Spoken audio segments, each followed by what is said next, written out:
My fellow Americans, I'm pleased to tell you today that I've signed legislation that will outlaw Russia forever. We begin bombing in 5 minutes.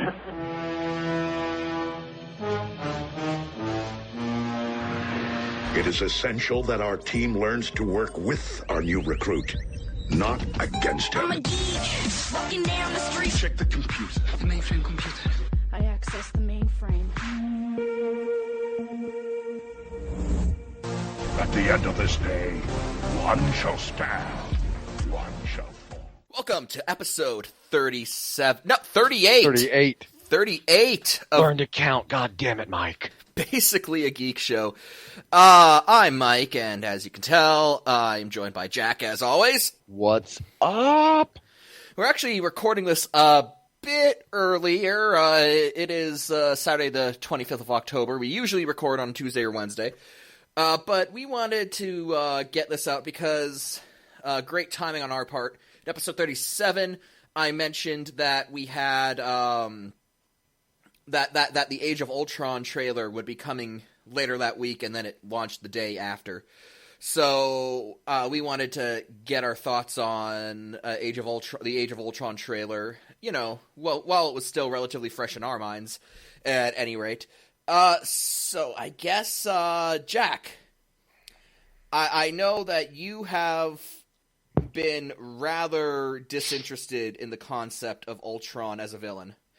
And it's interesting because you're not a comic fan and that you didn't read, like, you don't have a history of reading the comic books. And I don't think I would be wrong if I said that you probably had no idea who Ultron was before he was announced as the villain for the second Avengers movie. No, I had a vague idea of who he was. Oh, okay. I mean, I've been aware of Ultron. I've had enough exposure to the comics just through, I guess, other people that I've known in my life to kind of have a general gist of what's going on. Okay. Even though, I mean, you know, like plot ideas and shit like that, you know, I really couldn't have told you anything from the comics. Now, that being said, though, when I did hear that Ultron was the villain for Avengers 2, I did have to be like, wait, who is that again? Mm-hmm. I think I even had to ask you, and when you told me, I'm like, oh, yeah, that fucker. Mm-hmm. I did not see anything here that changes my mind about this. Mm-hmm. I mean, of course, there's not a portrayal of Ultron that I could really think of that's going to make me think, oh, hey, this actually really was a really good villain choice. For me to think that, I mean, pretty much, well, I wouldn't say every other Marvel villain, but, you know, a good amount of the higher tier Marvel villains would have to just up and cease to exist. Oh, truth be told, I'd rather have Ultron than Loki again. I mean... Well, yeah, but we don't know. We don't know that Loki won't be right up in that shit somehow. I mean, we do not know that. Indeed. I mean, you know, Thor's there, and so once you start bringing Thor in, then once you bring Thor in, you've basically opened up the Asgard Expressway, and Loki can just come on through whenever the hell he wants. So my thoughts on this, I've never cared about Ultron as a villain because I've seen this shtick done. One of my favorite TV shows, not just science fiction TV shows, but TV shows period, is the rebooted Battlestar Galactica that ran from 2004 to, I think, 2007, 2008? 2008, I think. And, you know, of course, there's the Cylon plot there, the machines who become self-aware and turn on humanity. There is the Terminator franchise, and God, like, I was young when Terminator 2 came out, but even I remember that movie being everywhere. I don't think you could get away from Terminator 2 when that thing hit. No. So, you know, the Terminator franchise, of course, is based on the premise of an artificial intelligence created by man, then turning on man. And then, you know, you just delve into science fiction. I, Robot, the works of Isaac Asimov. You know, he built an entire career off finding out ways for robots to betray his, like, laws of robotics. I think they're 3 or 5. I'm not sure about that. I think it's 3. It's 3. Yeah, I think it's, yeah. But, he based an entire career on figuring out ways to get robots to break those 3 laws. So, Ultron shtick has never been, Ultron is just Marvel's version of that age-old plot.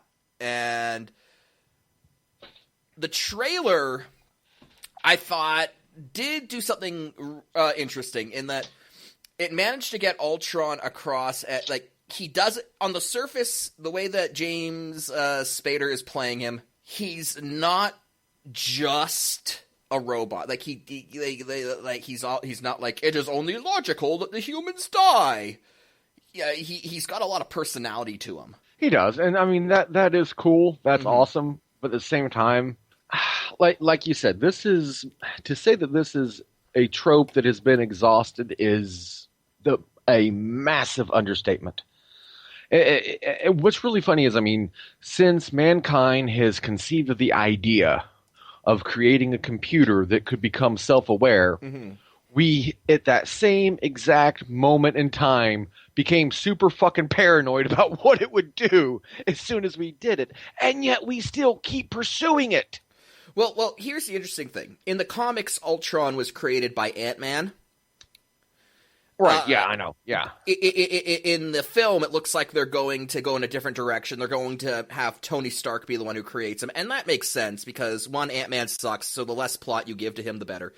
And 2, as far as your general movie-going audience who maybe isn't comic savvy is concerned, Tony Stark is the robotics guy. Yeah. So it makes sense from a narrative perspective to be like, the guy who makes robots made the robot.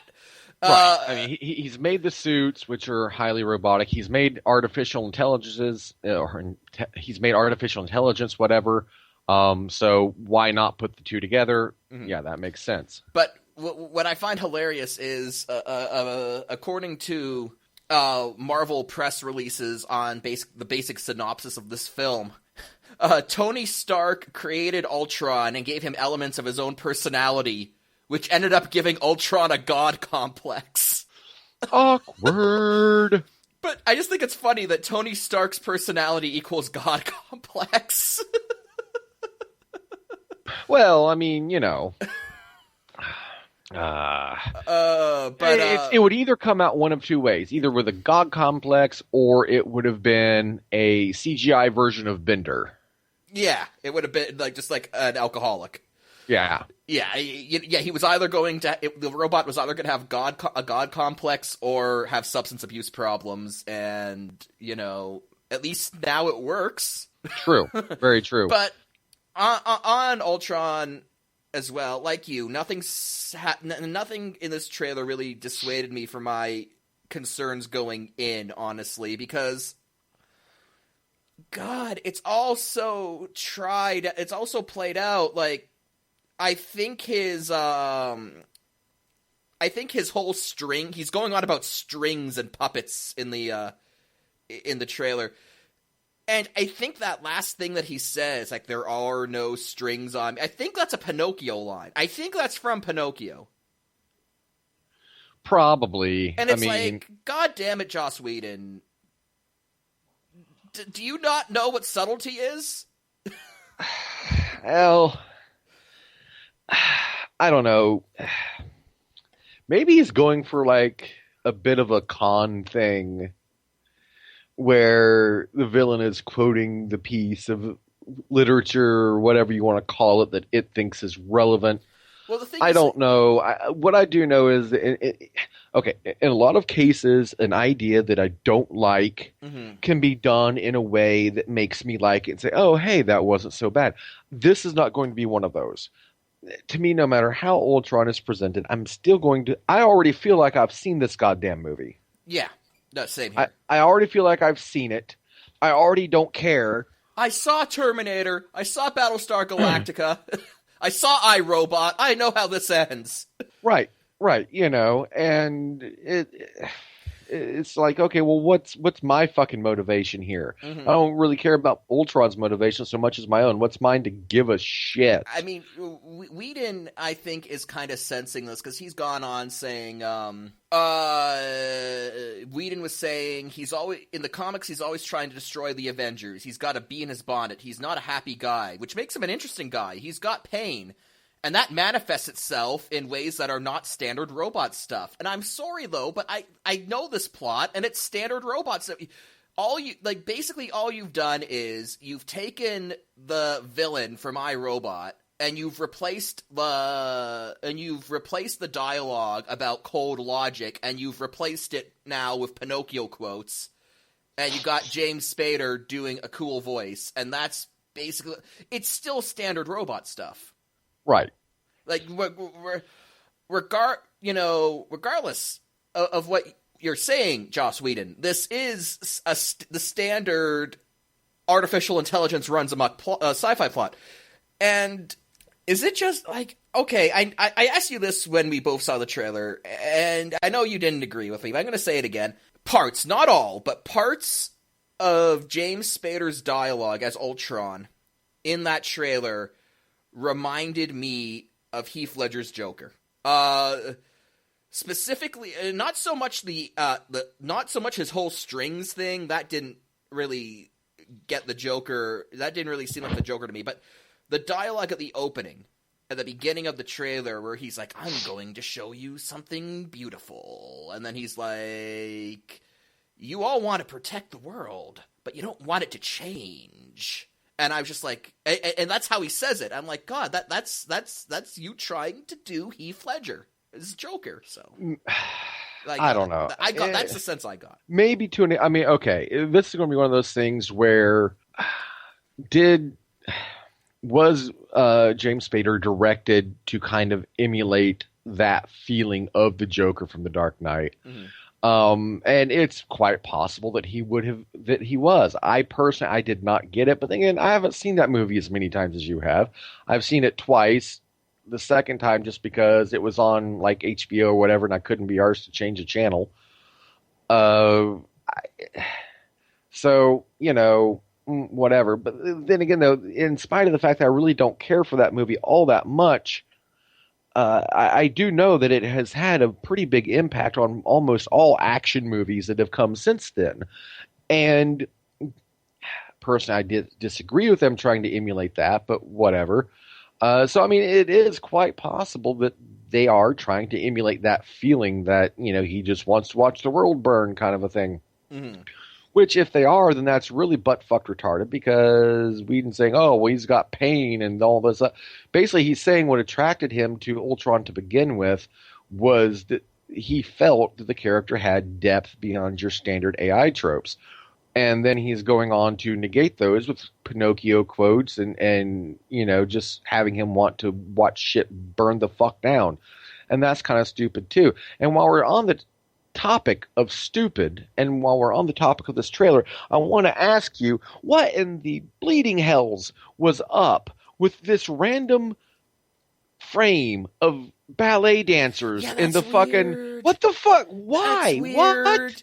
It's like they're cutting between scenes, and like there's like soldiers in some forest, some winter forest somewhere, and then there's like a shot of Hawkeye running through the forest. Right. And then there's like, but then it cuts to like this like second of ballet dancers, and then it goes back to the forest.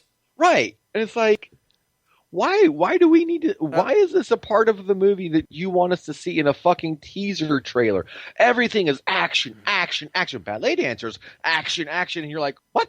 I'm going to go out on a limb here. The ballet thing's going to tie into Black Widow somehow. Okay, fine, that's great. Did we need to see it in a fucking teaser? Probably not. No, that was really weird.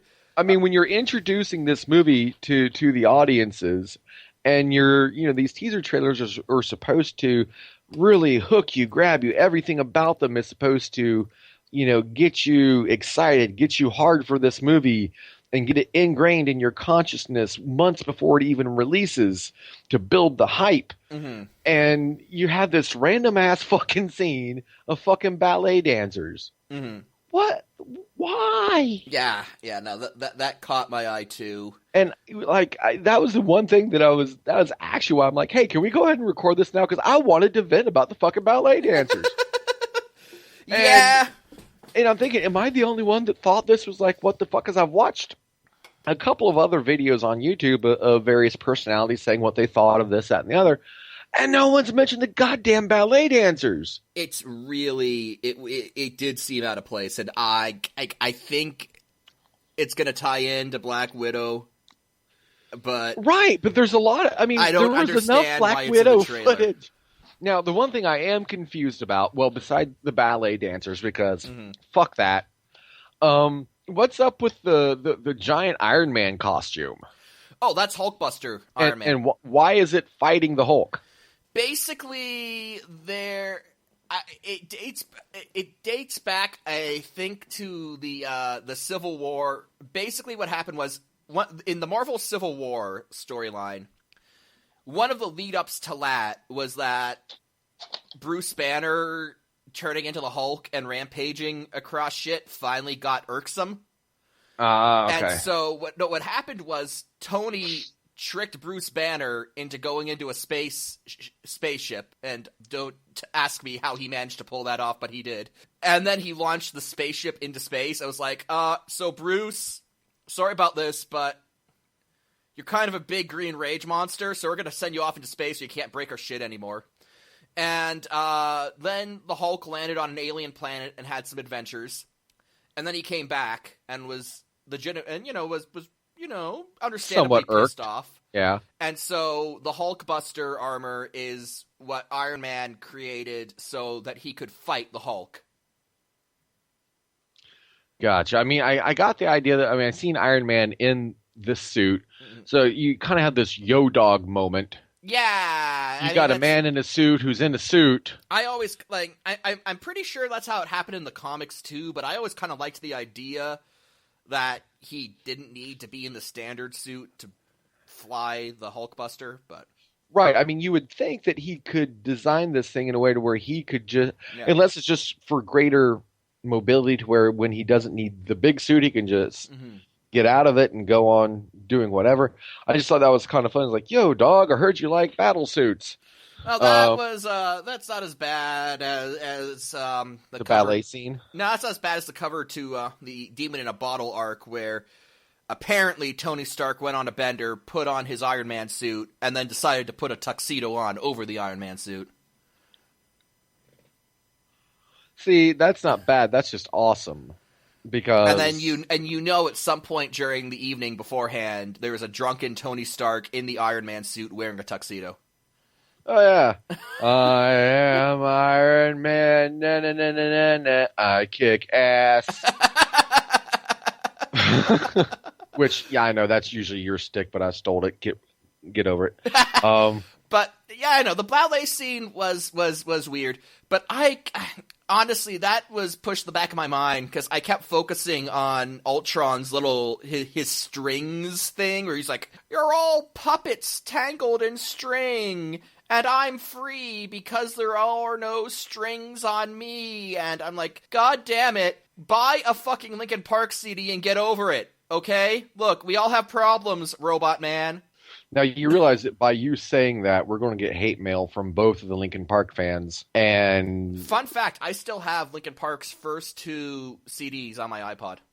There was one of their songs that I actually did like, and it was a pretty emo song, but... I just have nostalgia from that, from back when I was in high school, and thus the target demographic. I mean, when I was in the target demographic, I still didn't... I was always kind of an anomaly as a teenager, just as much as I am now, I guess, where things that I was in the target demographic for still did not appeal to me. I just thought they were fucking retarded usually. I mean, I was still listening to fucking Zeppelin and Toll when I was like 17. And I still am at 35. So fuck you, pop music, but whatever. So you got, so evidently there's going to be some kind of a fight between Stark and the Hulk. There was also a scene where Thor was pissed off at Tony. Well, Tony... I assume that well, this has happened in the comics, and I assume it's going to happen in the cinematic universe, where every one of the other Avengers will at some point get pissed off to the point of physical violence at Tony Stark, because that's just sort of how things happen. Tony inspires feelings in others that they themselves do not understand. Yeah. He's a bit of a troll, kind of, but he's an amusing troll. I don't get the hate. I don't get the hate. I was rolling my eyes a bit at one of the at his line that he did, where he's like, "It's the end of the path I set us on," and I don't know, that just seemed like over dramatic Whedon-esque dialogue. I've seen enough episodes of Buffy and Firefly to point to know when Whedon is indulging in himself and his preferred style of writing, and that just made me roll my eyes there, but that's whatever. Next thing I wanted to ask you about was, we saw for the first time, the Marvel Cinematic Universe's version of Quicksilver. We caught him a little bit of him in action, a few scenes here and there, nothing substantial, but still. I know you've seen X-Men Days of Futures Past, so you're familiar with Quicksilver from that movie. Just based on the limited footage we've seen now, and I know it's not a lot, but what did you think in comparison? I think I'm probably going to like the Fox version better. How so? I don't know. Again, I don't really know anything. Well, I know a little bit about the character Quicksilver. He's Magneto's kid, right, but they can't talk about that in this movie. Right, yeah. I mean, I do know a little bit about the character, but for me, the portrayal in that movie seemed to put together a pretty solid character package of sorts. Mm-hmm. I said package. And I bought it. It seemed cool. Not necessarily cool, because he still kind of had like that emo jackass thing going on, mm-hmm. Which I don't care for, but at the same time, Aaron Johnson just looks too clean cutting and everything for the part, I think. I don't know. The thing about Aaron Johnson, and this isn't even necessarily on him. Well, okay, it is kind of on him, because I think his hair in this movie is stupid. But aside from that, the production shots we've seen of Aaron Johnson in his Quicksilver outfit, it looks like his shirt is like a blue Under Armour shirt you'd buy from a sports athletic wear store. And, he had, Quicksilver in X-Men, Days of Futures Past, and the Fox version of the character he had his own unique, kind of cool, distinct look. And when I saw the first stills of Marvel Cinematic Universe Quicksilver from Avengers 2, and he's just wearing the shirt that looks like an Under Armour shirt you'd pick up from like Sports Check or something. Like, I just, like, the first thing that popped into my head was, "Hey guys, can I be an Avenger? I made my own costume." And I'm like, God. Which he stole out of the dumpster at the back of the fucking CW studio. I really couldn't say much about the costume, except for the fact that I do think it's kind of gay. But then again, I thought the one from X-Men Long Title was as well. So, basically, I guess to boil it down, as far as Quicksilver's concerned, we're looking at a substandard take on a substandard character that I really don't care much for to begin with. I kind of like Quicksilver, but that's mostly because I like Magneto. Well, yeah, sometimes the apple does fall pretty far from the tree, without going on another Raytheon rant. But I don't know. It's Raytheon wishes he was as cool as Deathwing. But yeah. But I get what you're saying. But that kind of goes into another thing. One of the big defining things about Quicksilver, and I dare say one of the things that your general audience member is going to know about Quicksilver, if they know anything about him, is that he's Magneto's son. And they can't talk about that in this movie because Fox owns the cinematic rights to Magneto, and Marvel doesn't. So that's a whole thing of awkward where it's like, well, so Quicksilver, who's your dad? Oh, well, does thing with metal.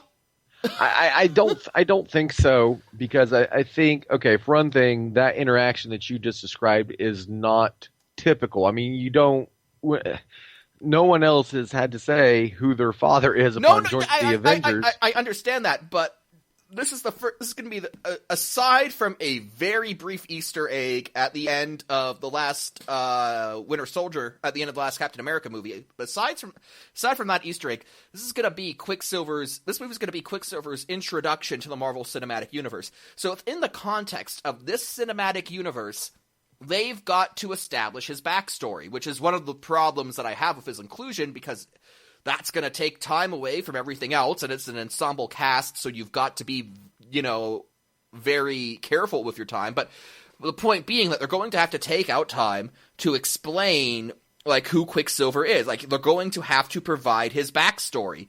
And I don't think so, actually. They're going to have to say, this is who this guy is, this is where he comes from, and I don't know how you can do that without... Okay, his dad's a pretty famous guy, and you can't even mention it. What I'm saying. Look at the intro they gave to Hawkeye and Black Widow. It was kind of like, yeah, you got to adjust for who they were and what they did. Black Widow was introduced in Iron Man 2, though. Well, okay, so Hawkeye then. Nobody cares about Hawkeye. That's my answer to that one. Well, yeah, and I don't think anyone's going to really care about Quicksilver either. Yeah, but here's the thing. Quicksilver at least has a real power, so he's at least theoretically interesting, whereas Hawkeye is just the dude who's really good with a weapon that's been outdated since the 1500s. Yeah, but you could make the same argument about fucking Ant-Man. And nobody cares about Ant-Man either, though, so who the fuck Well, that's my point. I don't think anyone's going to give a fuck about Quicksilver. And I think Marvel would be smartest by just not really dwelling on it, just kind of be like, okay... We all know he's here. We all know who his origin. We're not going to say it, but it's there, and just go on with it. Mm-hmm. Mm-hmm. That's my thoughts on it. The best way around that is to just ignore it, I think. Yeah, that's fair enough. I still think it's... Because nothing they come up with is going to please anybody or everybody. I'm just interested to see how they handle his backstory. Like if they go into it... I'm interested in seeing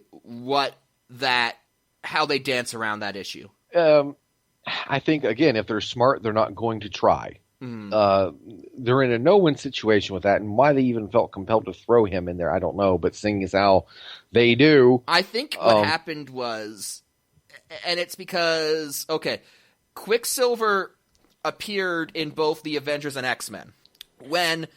Before Marvel realized they wanted to do a cinematic universe and they sold the rights to X-Men to Fox, they basically sold the cinematic rights to every character who appeared in X-Men. As a result, Quicksilver, because he was in both, was kind of in this gray zone. Right. And I think what happened was when Fox decided to use Quicksilver in Days of Futures Past, Marvel, in a pissing contest, decided to use him in Age of Ultron because they could, because of that gray zone. And I think they did it because, as we covered a few shows back, Marvel and Fox are in this grand pissing match, which I don't think is a smart move on Marvel's part, because Rupert Murdoch owns Fox and he plays dirty. Well, the only thing I can say in general, and it's the same thing I've said in the past about this, the only ones that this is hurting is the fans. Mm-hmm. They're not going to hurt each other with this bullshit.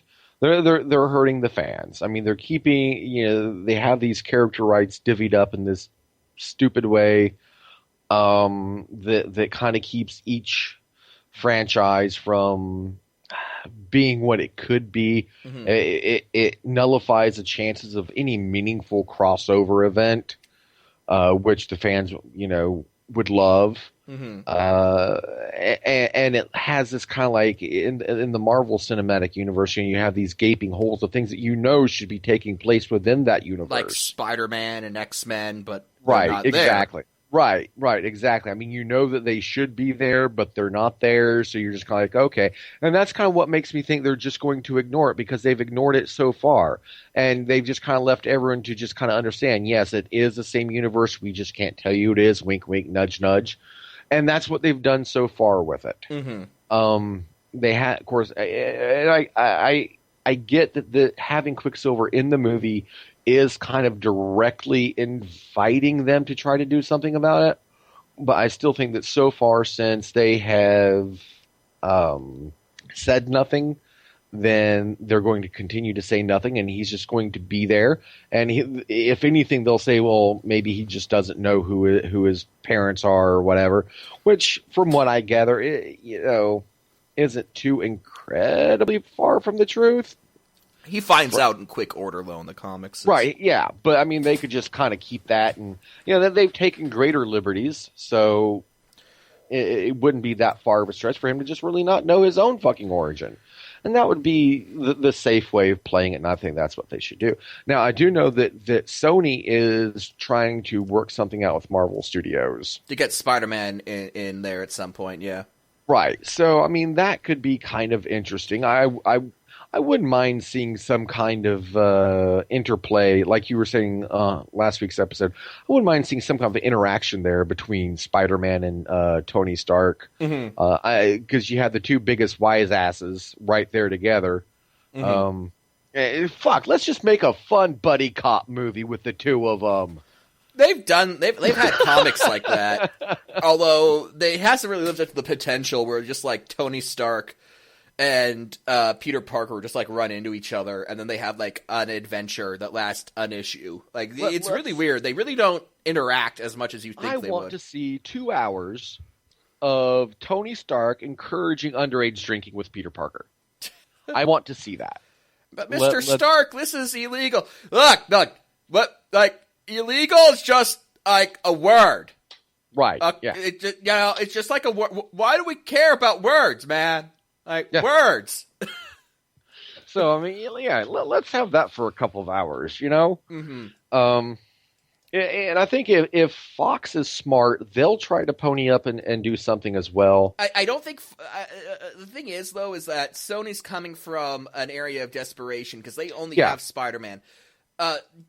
Fox has, because they were kind of smart about this, the X-Men...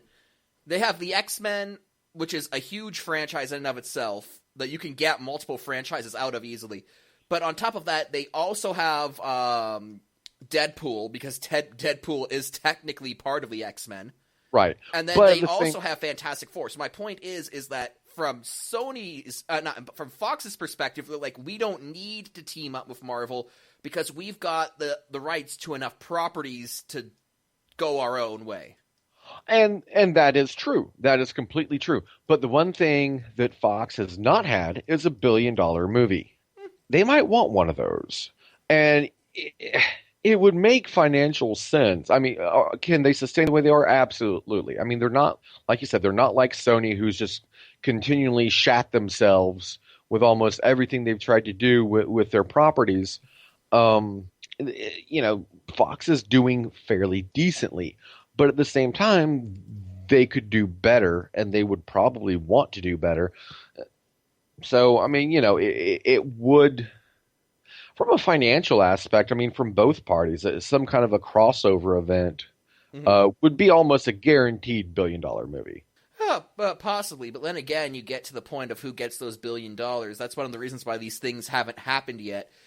Like, you get Fox and Sony and Marvel, and they've all got their hands in the pot, and like, you've got to try to work all these profits out. Who gets what, and that's one of the problems with this whole crossover thing, is that there's just too many large corporations who want to dictate what their characters can and can't do, who want to dictate who gets what cut of the gross. It's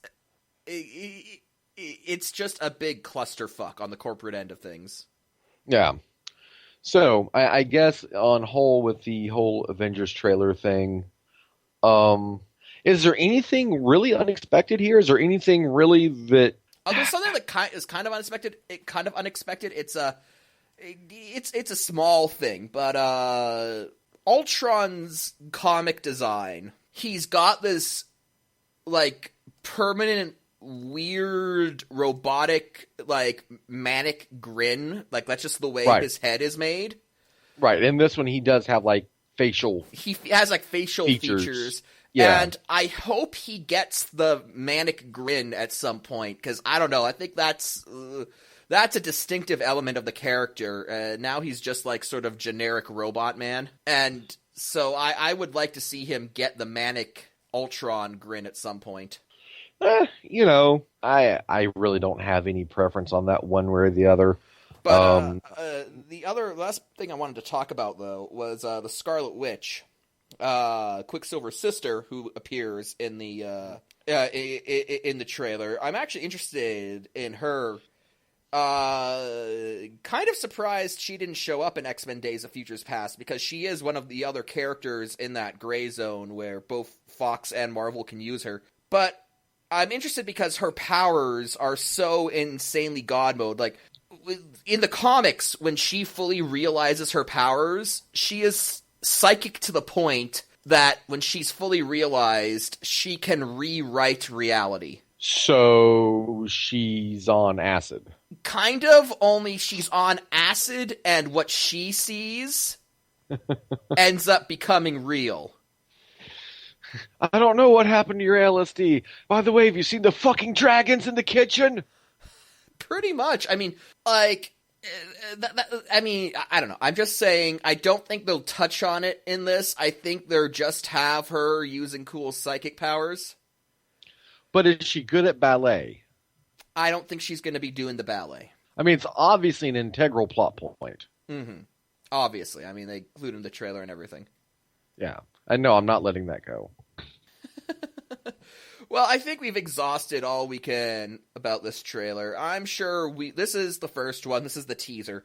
I'm sure we'll get more trailers that spill more plot points out, or maybe flesh some ideas out here and there. Maybe we'll get an explanation for what the fucking ballet trailer was. But right now, Ultron, again, buy yourself a Linkin Park CD and get the fuck over it, and just shut up about strings, because it's really fucking pretentious. When Khan could pull it off, because Khan wasn't a derivative sci-fi trope, but you are, so Ultron, just stop. Nobody cares. Yeah, you know, it's a thing. It's the Marvel Cinematic Universe, which has invasions of aliens and Norse gods, like some whiny robot being like, "You're all puppets and I'm going to cleanse the world." People would be like, whatever, dude. I don't know. It's fucking Ultron. So that was that's our coverage for Age of Ultron trailer.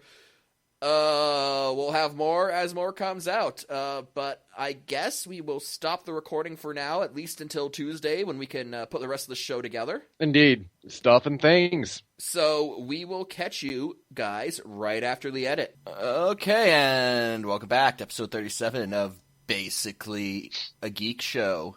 It's 37, right?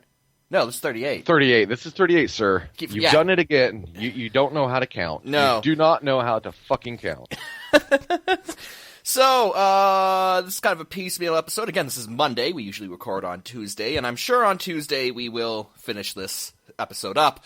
But we're talking about BlizzCon, which is, of course, Blizzard's annual convention, held in Anaheim, California. It is the 7th and 8th of November, I believe.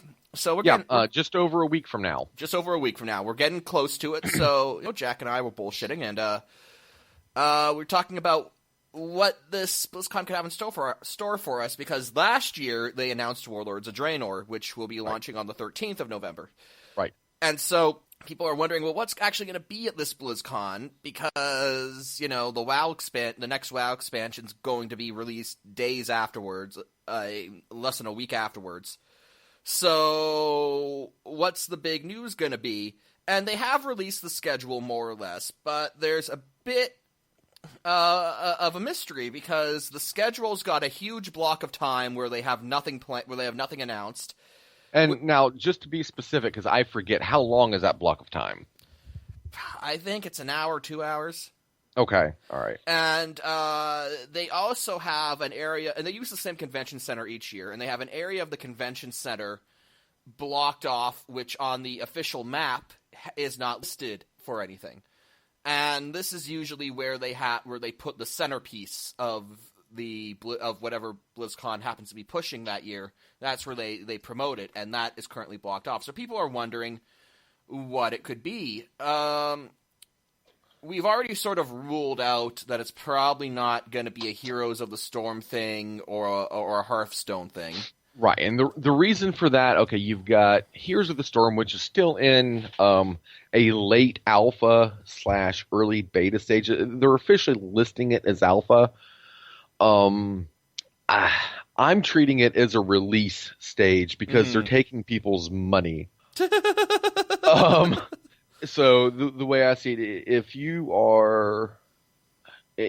you're confident enough with your product that you're taking people's money for in-game whatever, skins, characters, features, what have you, then, I feel like if your game's good enough to where you can take people's money, then it's good enough for me to consider it to be a release candidate. And as such, they really don't have much else to say about Heroes of the Storm right now. The only thing that they could possibly say would be, okay, well, yeah, it's going to be officially released or officially going into open beta on such and such day. And that's not the kind of thing that they are going to take out an hour to 2 hour segment to fucking announce and talk about. And they're not going to set aside a fucking centerpiece and keep it a mystery to play a game that everyone's already played, that most of us are already in the Alpha 4 that are interested in being in it. They're not going to do that. Hearthstone, again, a game that gets its own space on the BlizzCon floor, just like Heroes of the Storm probably is getting as well. Any announcements they have regarding future expansions for that are going to be handled within that. Or just not even announce at BlizzCon like they did with the Naxxramas pack and, all that other shit. So you can effectively take those two off of the table. And what that leaves us with are, one, a completely new intellectual property or a new game using old intellectual properties, as has been Blizzard's kind of motif the last couple of years. Hence Heroes of the Storm and Hearthstone. It could be StarCraft related, perhaps. Diablo 3. Yeah, it could be Diablo. It could be a new Diablo 3 expansion because you have Reaper of Souls, which has been out for several months now. I forget exactly what time this year it came out, but it has been out for a while, so maybe it's going to be an announcement of that. Though now that I'm thinking about that, that is a little bit less likely, simply because Diablo 3 had been out for... It almost followed kind of like the WoW cycle, where Diablo 3 had been out for about a year when they announced it. I believe they announced it at PAX in 2013. So I don't know if they're going to... it's a possibility. It could be a Diablo expansion. Now, I know you're thinking, you seem to be of the mind that this is going to be showcasing something involving the original Warcraft RTS line. Well, my thinking on it is that this BlizzCon will mark the 10th anniversary of World of Warcraft, and it will mark the 20th anniversary of the Warcraft franchise. And we know they've been working on updating Warcraft 1 through 3 for modern PCs.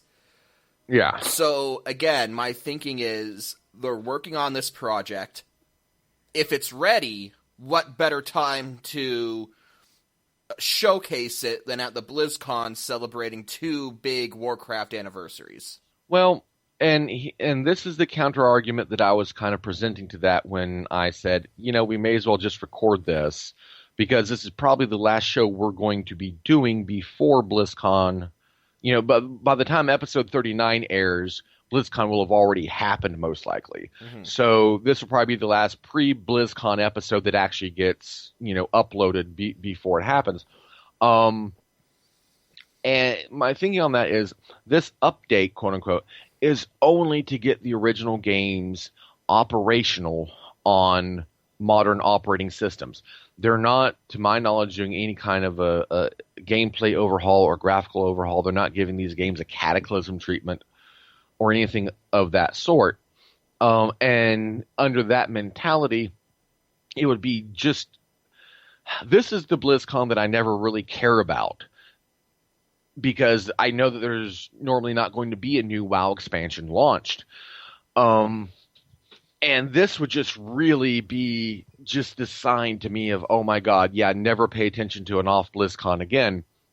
Because if that's their big fucking announcement, that surprise, we've got the thing that we've already told you that was going to be a thing, and here you can play the same game that you've already played and see that it doesn't crash on Windows 7, and it takes 2 fucking hours or an hour to fucking present that, then Blizzard was truly bored out of their motherfucking minds.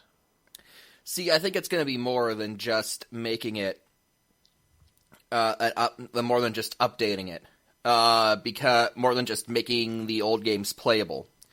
Because, okay, with Warlords of Draenor, they essentially, with Warlords of Draenor, basically what they did was they gave a huge art overhaul to all of the old Horde. Grom, Hellscream, Derazul, Gul'dan, Blackhand, Kargath, Kilrog, all of these old characters who were a huge part of the old Horde from Warcraft 1 and 2 have now undergone radical redesigns, and in a lot of cases have had their backstories fleshed out. For example, Warcraft 1 didn't have much in the way of backstory. You knew Blackhand was the war chief of the Horde. You knew that King Lane was the king of Stormwind, and you played as either Orgrim Doomhammer or Anduin Lothar. That was the story. That nothing else really, like nothing in terms of backstory was really fleshed out there. It wasn't until Warcraft 2 and 3 that they really got along to fleshing out the backstory. Now we know Blackhand's backstory. Now we know King Lane's backstory. We know Orgrim Doomhammer and Anduin Lothar, what their backstories are.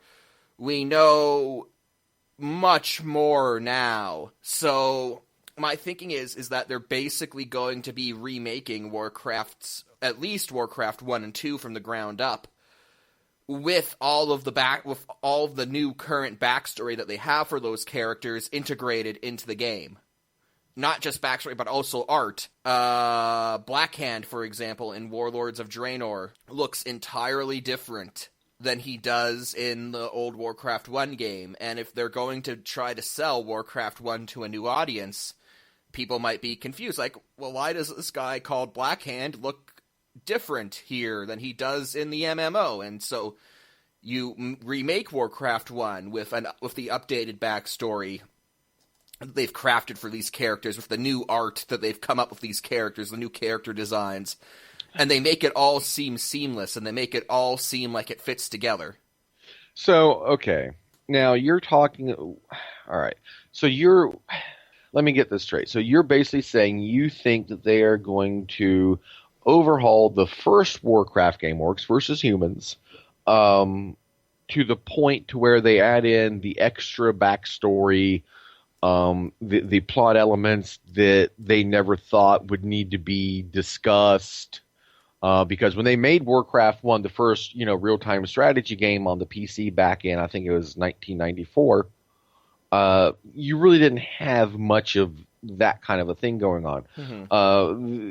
Like when you were playing as the Orc campaign, it simply it alluded to, it would say War Chief Blackhand or whatever, and you actually played. Well, you played, I believe, as Blackhand, right? And you no, you play as Orgrim Doomhammer. Blackhand sends you on missions. Yeah, that's right. And it's been a while for me. And Warcraft 1, the reason why we're talking about the Orc campaign is that in Warcraft 1, the Orc campaign is canon. Warcraft 1 is the story of the first war when the Orcs sack Stormwind, and there are two. The human campaign ends with the humans destroying the orcs at Blackrock Mountain, and the orc campaign ends with the orcs destroying Stormwind, and that is the in-canon story of Warcraft of what happens in Warcraft 1. And yeah, you play as Orgrim Doomhammer, and Blackhand sends you on missions. And then when Warcraft 2 came out, they're like, hey, Orgrim Doomhammer killed Blackhand after they won the war. Right. The thing is, though, yeah, kind of as a result, they didn't have as much backstory into these campaigns in Warcraft 1, simply because they didn't know what they had. Warcraft 1, as you were telling me the other day, Mike, Warcraft started off as kind of an accident. It was originally designed Warhammer, not Warhammer 40K, that wasn't a thing yet, but the original Warhammer series, the tabletop Warhammer games, which is basically where it basically took a lot of the tropes that Tolkien made famous and then kind of injected it into pop culture. Warhammer is this immensely popular, tabletop game. It's a fantasy medieval type setting, and a lot of people at Blizzard were fans of it, and they were like, we really want to make a Warhammer game. So they started basic work on the assets, orcs, human knights, elves, that sort of thing. And they said, well, let's get started on it now, and then we'll talk to Games Workshop, the company that owns the Warhammer series, and we'll see if and we'll say, hey, we can make a really cool game based on your property. That never worked out. Games Workshop had no interest in it, and so they were left with already having sunk time and money into developing this medieval fantasy game with orcs and humans, and so they just reworked everything into Warcraft. And yeah, there is a very basic backstory. You have War Chief, Blackhand, King Lane, and then, again, the player characters, either Anduin Lothar or Orgrim Doomhammer. And then there are a few other characters, there's like Garona, Half-Orcan, and Medivh, who are given the barest possible backstory, but there's really nothing else there. It wasn't until Warcraft 2, kind of, and then Warcraft 3, really, that the backstory really got fleshed out. Right. So, basically what we'd be looking at here, for them to do what you were talking about, would involve adding in a lot of story assets, a lot of, probably some cinematics, because it's Blizzard, and that's kind of their trademark now, all of these awesome cinematics. Completely new in-game assets. They're probably going to want to do some gameplay revamps too. And at this point, what you're talking about is a new Warcraft game. If not Warcraft 4, then a reboot. That's what I think it's going to be. It'll be a reboot or remake of Warcraft 1, 2, and 3, because these games, the backstory evolved. It went from no backstory to fully fleshed out as the games went on, and of course, there's a lot of stuff that's been retconned since then. So my thinking is that they're going to use this as their chance to go back and make Warcraft 1, 2, and 3 in a way that it completely fits the current storyline and lore. I just don't... Okay, at that point, I really don't see them doing that. I mean, there would be advantages to it, but I think, at this point, we've got a solid story in place now. If they were going to do a Warcraft 4, and I know Blizzard has gone on record and is saying they're not going to do a Warcraft 4. Metzen had said, well, the Garrosh Hellscream storyline had been kicked around to be used for a Warcraft 4, and then they went ahead and used it in WoW instead. So essentially Warcraft 4 was Mists of Pandaria, but it was not Warcraft 4. I could see them almost doing what you say, except that it would be a Warcraft 4. It would take place on Draenor. It would simply use an updated Warcraft 3 engine to run. And it would just have updated assets and everything like that. I still don't think that it's going to be anything involving the original Warcraft series, though. I don't see them if they are really saying, there's not going to be a Warcraft 4, then they're not going to put in the work needed to make a game that may as well be Warcraft 4. My point why it wouldn't be Warcraft 4 is that Warcraft 4 would require a whole new storyline. Which they would have with Draenor. Yes, but they've already developed Draenor from an MMO perspective. They'd have to find a way to make the RTS version worked in. They'd have to come up with a new story to work in to what they've already developed for the MMO. Why I think what I'm saying is likely is because despite the fact that they'd basically be remaking Warcraft 1 and 2 from the ground up with the current backstory, is because the current backstory and the current lore, that's already worked out. They already have that story. It's just a matter of building a game around it. Whereas a Warcraft 4 that ties into the Warlords of Draenor expansion would be an entirely new story that they'd have to build alongside the game. Whereas my theory is, well, we already know the updated lore, the current backstory. They just have to build the game around it, and that, I think, is easier than trying to do everything from scratch. In a sense, yes, but in a sense, no, because if you think about it, they've got in mind all the way up to patch 6.2, okay? Mm-hmm. They've got that story worked out already. They've already said who the final boss is going to be of the expansion. Mm-hmm. Grom Hellscream, or Gramash as he's called now. They've got the story for Draenor in place. They could do a Warcraft 4 with the same amount of effort that you're talking about. Of course, I mean, for a lot of people, I mean, this reboot, if it's done the way you say it's going to be, it would be treated and received as a Warcraft 4. Because the overhaul would be so extensive, it essentially would be a new game, because they would want to put in new mechanics, and actually they probably wouldn't use the Warcraft 3 engine. They'd probably just use StarCraft 2. I can't always forget about StarCraft. Like, I like the game, I've played it, it's okay. I just never really got into it as much as I did the whole Warcraft thing, so I often kind of forget about StarCraft. Which I know some people were like, oh my god! But yeah, no, I totally fucking do.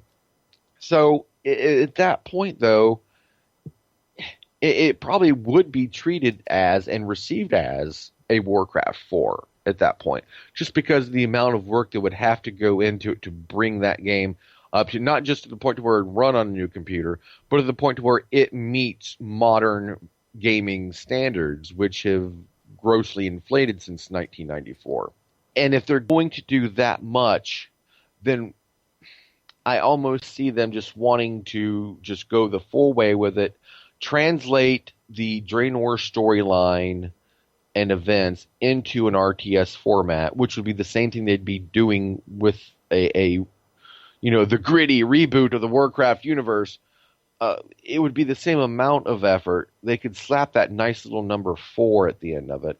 And it would be a really nice companion piece to the game, a different way to experience the story, make it kind of like linked with the MMO in a sense of just how kind of like how they have where you can do such and such in this game and you'll get a Hearthstone card or a Diablo 3 banner or something or other, the fuck for StarCraft 2, whatever the hell they use.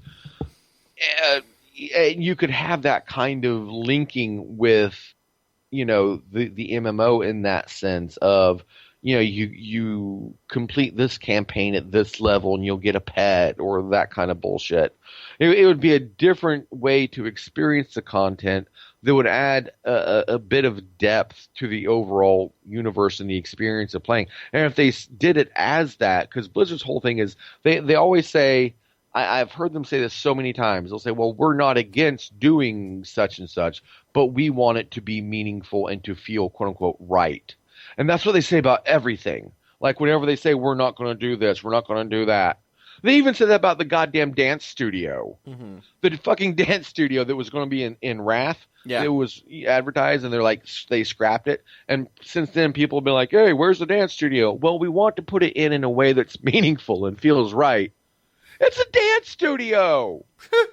My whole thing about why it wouldn't be Warcraft 4 that ties into Draenor is that, yeah, it would make a companion piece and it would offer a different way to experience the Draenor content, but that's a bad thing because I think they want to push WoW subscription sales as high as they can, and releasing an RTS that basically lets you experience that story would, like, it could potentially damage WoW sales.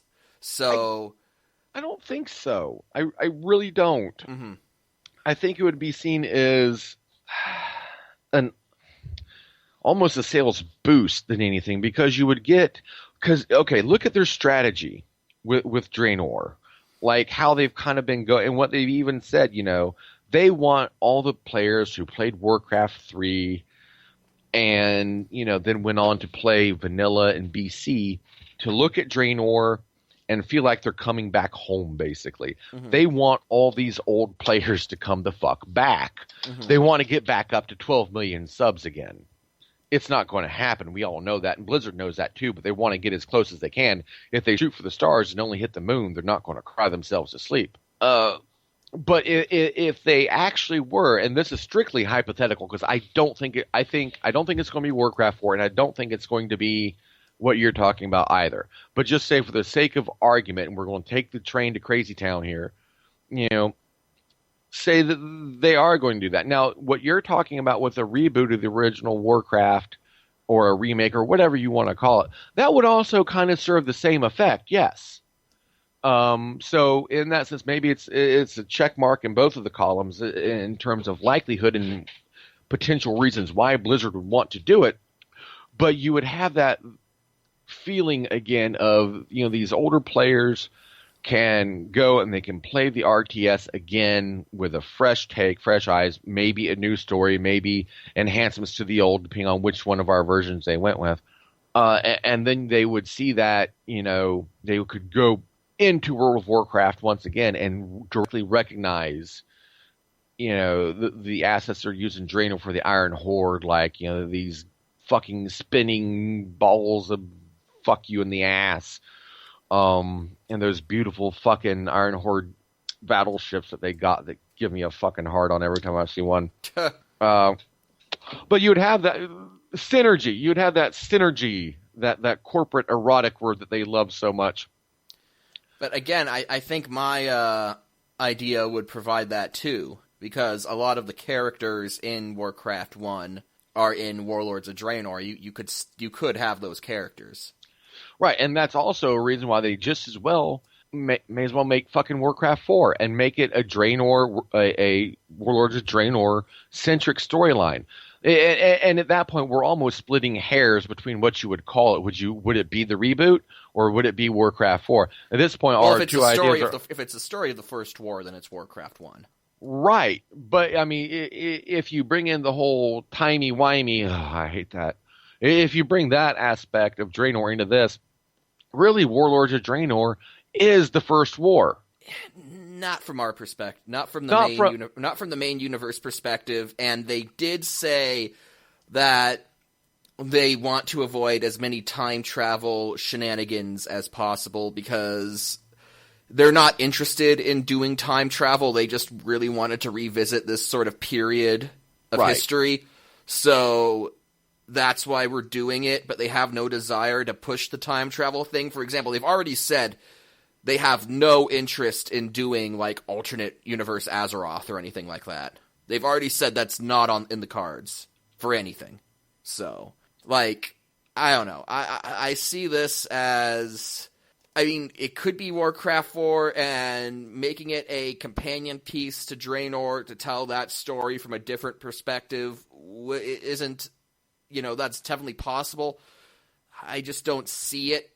Because I think they want everyone who is interested in the Warlords of Draenor story to play Warlords of Draenor and not play something else. I honestly think it's going to be a revamp of Warcraft 1 through 3 in some way. That's going to be their big thing. And I think the big announcement's going to be, we didn't just make these games playable on the PC, we rebuilt them from the ground up to take into account current backstory and current art style and all that stuff. That, I think, is more likely. If they're worried about any kind of revitalization, let's just combine our two ideas here, because both of it is essentially a revitalization of the RTS branch of Warcraft. So let's assume that is what they would be thinking about for a moment. Wouldn't it be just as potentially detrimental to sales to do your idea is what I think they would more logically go with at that point, because you're still going to have a new aspect of Warcraft that would essentially be a new game from the ground up. Both ideas, a Draenor-focused Warcraft IV or a reboot of the original game, or maybe even two games, would pretty much be a new fucking game. It would have to be, on their newest RTS engine, StarCraft II. It would have to be, have new gameplay elements, new art assets, new cinematics. The original Warcraft had next to no background story in it at all. So they'd have to go and add all that in there. Both are essentially entirely new entries into the Warcraft RTS branch. And wouldn't that be just as much of a potential drag on sales, following that logic that you were just now mentioning, as a Warcraft 4? Wouldn't it be 6 of one, half a dozen of the other? I don't think so, because I think Warcraft 1, I think if you remade Warcraft 1, that isn't going to pull players away from Warlords of Draenor. If they want to experience the Warlords of Draenor story, they still have to play WoW, even with a updated, rebooted Warcraft 1. If you make Warcraft 4 and tie it into Draenor, then you're giving anyone who wants to experience the Warlords of Draenor story but who doesn't want to play WoW an excuse not to play WoW. And by doing that, you potentially damage WoW's sales. Whereas, with my idea, you can still sell this to the RTS crowd, and be like, hey, it's RTS goodness, and hey, we revamped it, we added backstory, we did all this cool stuff. And okay, but if you want to experience the Warlords of Draenor storyline, you got to play WoW. Well, let's look at Here's something else. Okay, Warcraft 3, Reign of Chaos, was released July 3rd of 2002. World of Warcraft was released November 10th, I believe, of 2004. Warcraft 3 was still going on. They were still releasing Warcraft expansions when WoW launched. They would have announced World of Warcraft while Warcraft 3 was still very much a thing. No, a lot of actually WoW game mechanics were previewed in the latter patches of Warcraft 3. And so, to me, that sets a precedent to where that's not really something that they're concerned on. And you can say, well, yeah, but it wasn't exactly the same story. But there are so many differences. Now, the vanilla WoW, it actually did not seem to have much in common with Warcraft 3 in terms of its story. It was set a few years later, I think. Right. And I will give you that. But in terms of them just having, the games running parallel and everything, that obviously does not scare them off because they've done it before. But that also didn't last long, though. True.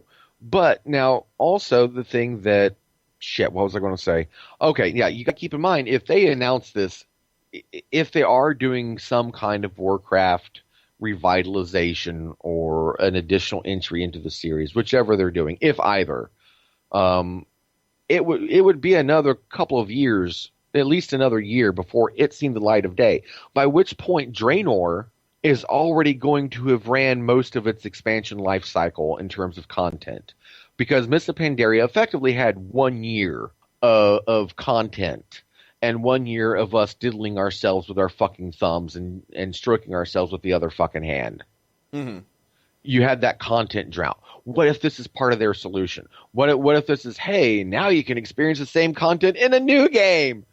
And they say, Warcraft 4, motherfuckers, play it. You know you want to. I think but I think that what they'd rather do is have people still re-upping their subscriptions during that drought period and not having them leave to play the RTS game.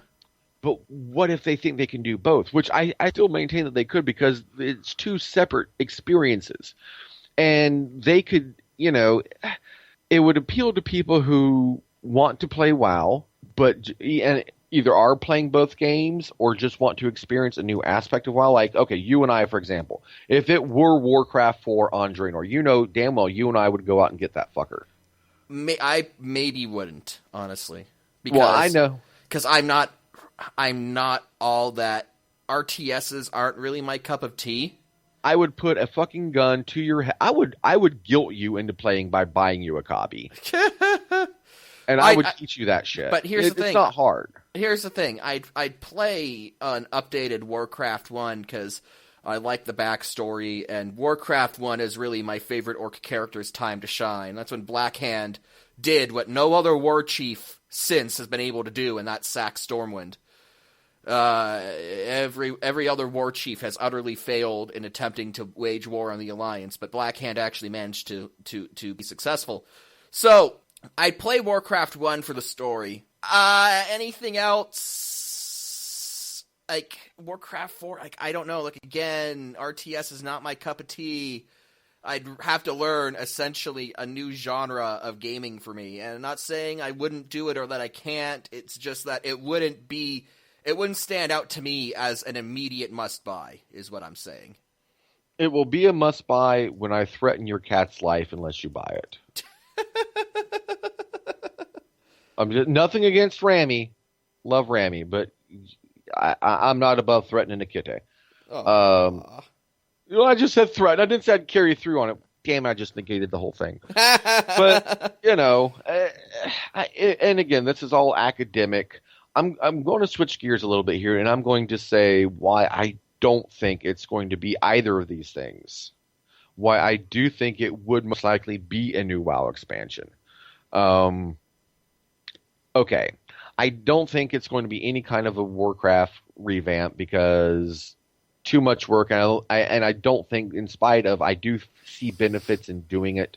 I don't think that's where Blizzard's mind is right now. With regards to the Warcraft universe. Blizzard has said time and time again, they want a 1-year development cycle on new expansions. They've been saying this since Wrath of the Lich King. And every time they've said it, we've sat there with our fucking cocks in our hands. And the ladies probably went and bought one so that they could have one in their hands too. And it wasn't as bad in Lich King, though, because you didn't have Raid Finder, which made running all the final content doable in like a week. It didn't feel as bad in Lich King because we were still trying to clear ICC for 6 bloody months. Well, exactly. We've talked about this before, that like the year-long content drought at the end of an expansion wasn't a problem. Right. With BC Burning Crusade and Burning Crusade and Wrath, because you were spending that year working through the final raid, whereas now with Raid Finder, it launched like the final raid tiers for Cataclysm and Pandaria launch, and we can run through them in like a week on Raid Finder, and then we've got the rest of the year with nothing to do. So. Right, but the idea is, ideally, you don't want... I know I, for one, am so sick of Raid Finder, I would give my left nut to get into a real fucking raid again. I'm tired of it. It's unfulfilling. For the experience that I get from running content on Raid Finder, I would rather just sit and watch fucking YouTube strat videos on the boss fights, and I would get as much of a feeling of actually having done something. Yeah, but you won't get loot. See, that's the thing. They've changed the loot that you get from Raid Finder now, even, I've noticed. Because I've ran Siege since 6.0, and you came with me on one of them. And, like, the gear is crappier now, and it should be. If you're using Raid Finder to experience the content, you should feel dirty and shameful, and I fucking do. I'm tired of doing it. I wouldn't do it if we could get a raid together. Right, right, exactly. I know, but what I'm saying in general is that has an impact on how you feel about that tier of content in terms of how quickly you progress through it.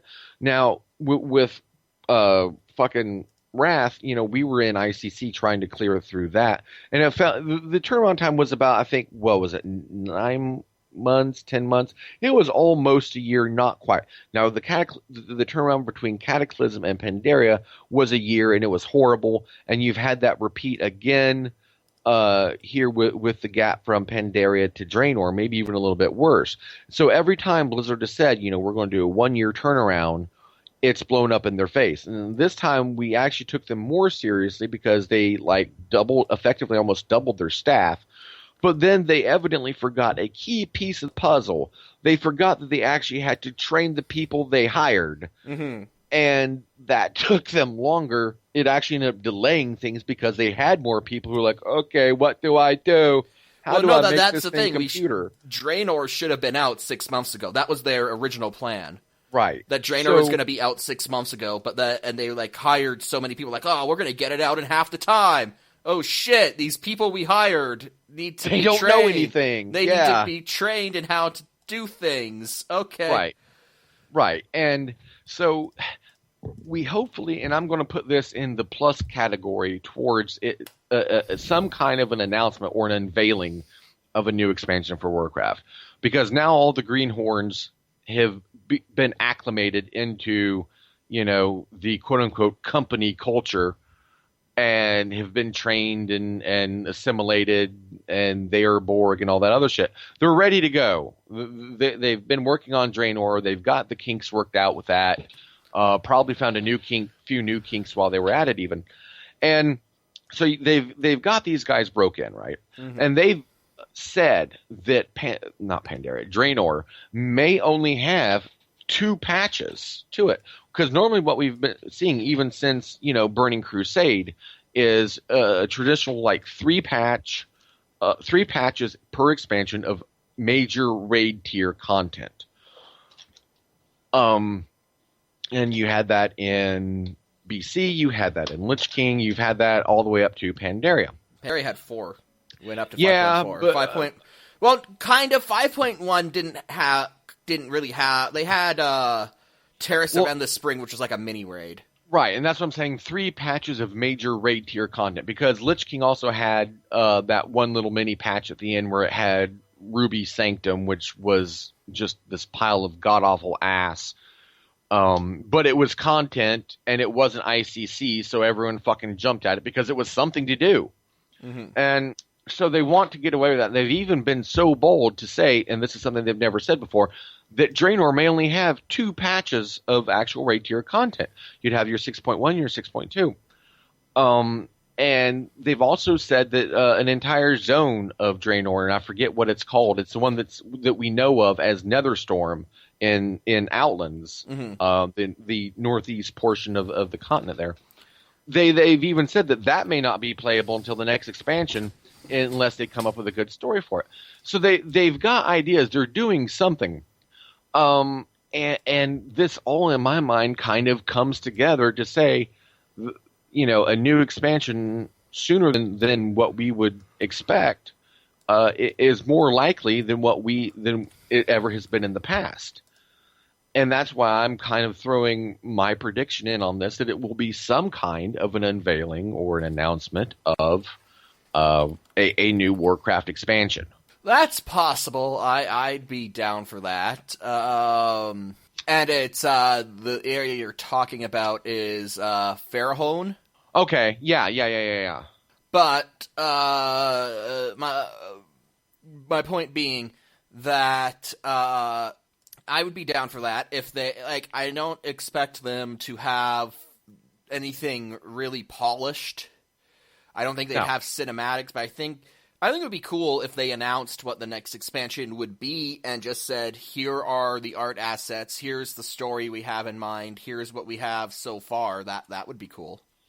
Yeah, I think probably what you would see would be maybe a video of Cossack and Metzen Well, first you would see Metzen, and you'd see the back of Cossack's head going up and down in the foreground, and and they would just have probably like something as simple as maybe a logo or something for the new expansion in the background, and they would just say, "Hey, this is what we're working on.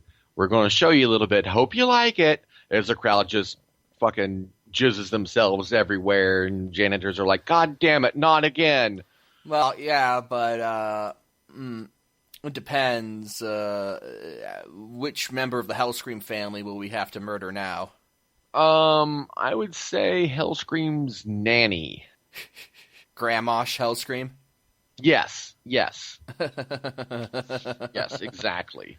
So I think it would be that, and you'd see probably, some stills of some sketches and art maybe. Probably in terms of features being announced, I don't know if they would be willing to commit to saying very much. Maybe saying, this is a few of the things we're looking at putting in it. We want to get your feedback. Maybe something so bold as an announcement of a new race if there's going to be one, or a new couple of races if there are going to be any. I still think that's kind of a bad idea. I think they need to stay away from classes and races for at least the next 2 expansions. I agree on classes, but I don't see how new races would be a bad thing.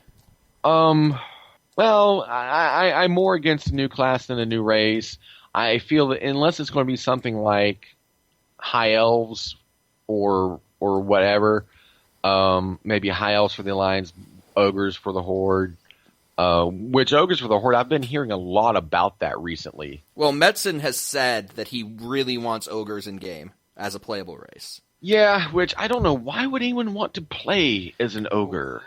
Because they have been a part of the Horde since Warcraft 1. Since the first Warcraft game. So if you're like someone who's really into the Warcraft backstory, Ogres for the Horde would be something that's like, hey, this should be a thing. And with Warlords of Draenor, they are putting a lot of effort into expanding upon ogre culture, so you'd have a good base to start from in the next expansion if you wanted playable ogres. I don't know. Now that we're talking this out and everything, I'm almost thinking, it's kind of like, well, maybe they would actually have more ready to present, because I know how Blizzard is. They don't like to. They learned from the outrage about the dance studio. Again, it always goes back to that sodding dance studio, but they've kind of learned that people get a little bit upset if they say they're going to get something and then they end up not getting it, even though everyone should really, when a new expansion is announced, everyone should keep in mind that things are going to change between the announcement and the release. Things are going to change, but here's the thing. I'm following... It's not much of a precedent, but it is there. When Burning Crusade was in the works... the Pandaren were actually considered as the Alliance race, and before we got the Draenei. So that obviously, manifested itself in Mists of Pandaria. What a lot of people don't know is that ogres were actually considered for the Horde race for Cataclysm before it went to goblins. So it seems to me that when they get an idea for a race, it eventually does make its way in, even if it doesn't make it in for the first go-around. Right. So, ogres were considered for Cataclysm, so they obviously put thought into how to implement them as a playable race. We know that Metzen, one of the big creative forces at Blizzard, wants them as a playable race. And Warlords of Draenor is providing, again, a fleshed out vision of ogre culture that would undoubtedly help towards creating a playable race experience for the ogres. So I think ogres as a horde race are lining up pretty nicely for whatever comes after Warlords of Draenor. Everything seems to be lining up to make it not only desirable but doable. So you're saying basically that you would not be at all surprised if part of the idea behind Draenor, or one of the ideas behind Draenor, is to kind of flesh out the ogres a little bit more, to kind of pad the groundwork for them to be introduced as a playable race for the Horde. Exactly. I could see that. I mean, we're talking about the Ogre Empire on Draenor, which we've always sort of known was there, but it never got much fleshing out. And there are islands south of Draenor proper. Yeah. I believe they have said are where the Ogre Empire is located, and they have plans for it, but nothing they're ready to go into right now. And with the Lords of War cinematics detailing the Orcs' history with the ogres, we've seen more prominent ogre characters who aren't idiots. And we've seen their culture get fleshed out. We've seen their race's aesthetics sort of get fleshed out. So, like, everything is lining up to a point where playable ogres become very doable in the future. And, of course, my desire is high elves on the Alliance side, and that would take literally no effort because, in terms of character models, they're just blood elves with blue eyes. Which then again, though, right, exactly. And for that reason, wouldn't a lot of Alliance players get irritated and say, okay, well, you're putting all this fucking work into a new race for the Horde, and we're getting, assets, skins that are already in game that take no fucking work on your part whatsoever. I don't think so. Personally, I'd just be so psyched about high elves for the Alliance I wouldn't care. But right, you would be. But on top of that, I think this is what makes it more likely because, the development of new races is a huge time sink in the development of an expansion. But now if they only have to do one, then that cuts down on the time because they and it's really not even one because, okay, yeah, they already have all the ogre models in game. So it's not like the Horde would be getting, if they gave Horde ogres and Alliance high elves, it's not like the Horde would be getting all of this super new content they made just for them. They'd just be getting playable versions of content we've already seen. And that's the thing, both high elves and ogres occupy the same space in that they exist in the game universe, aligned with the two major factions, but you just can't play as them. So it's right, I see you. It's not, so it's like, Alliance would be getting reskinned blood elves, and not even really reskinned, just blood elves with blue eyes. But the Horde would just be getting playable versions of the same ogre models we've seen a million times anyway. So, right, I guess my mindset on that was, though, you could easily make an argument for saying that high elves shouldn't even be a separate race, but should be just an option that you can choose under. Just remove night elf is what the game says. Just say elf, and then you can choose a high elf as a customization option. Well, the thing about that is that the high elves and the night elves have really different kind of things going on. So I think that if they had like with the Pandaria who are neutral, I think they wish they had that mechanic back when they introduced blood elves. So right. That you could play as you'd play. So like, I think they wish that back in BC they had the ability to you play as a high elf until level 10, and then you choose to either stay a high elf and remain in the Alliance or become a blood elf and join the Horde. Which, that would have been great if they could have done that or had thought to or what have you. I know they've said as far as Silvermoon goes, they're probably never going to do anything to that again because it's just evidently if they do that, then the fabric of the universe will No. They actually did explain why they're not going to ever update Silvermoon, and as an extension, why they're never going to update the Draenor starting area either. They actually explained why they wouldn't do that. Yeah, it's too much work. No, it's not that's too much work. They actually gave a concrete reason why they won't even try it. Okay. They want they said that basically a big part of the Blood Elf backstory is them recovering from the attack of the Scourge, and they want players who choose to play Blood Elves to get the feel that Silvermoon was nearly destroyed. And if they completely revamp Silvermoon and completely revamp the Blood Elf starting area, then it would remove that from the game because it would be updated to the point where it's no longer under siege from the undead. and then players wouldn't get a sense of how Silvermoon was almost nearly annihilated. And then they said, well, then if we decided not to update Silvermoon, then we couldn't update the Draenei, because then that would be giving the Alliance something that the Horde wouldn't have. So... Right, but, I mean, they've never had a problem with giving the Horde something the Alliance doesn't have. True, but I'm just saying, basically, yeah. But what they're saying. So there is a reason why Silvermoon won't be updated. The Alliance...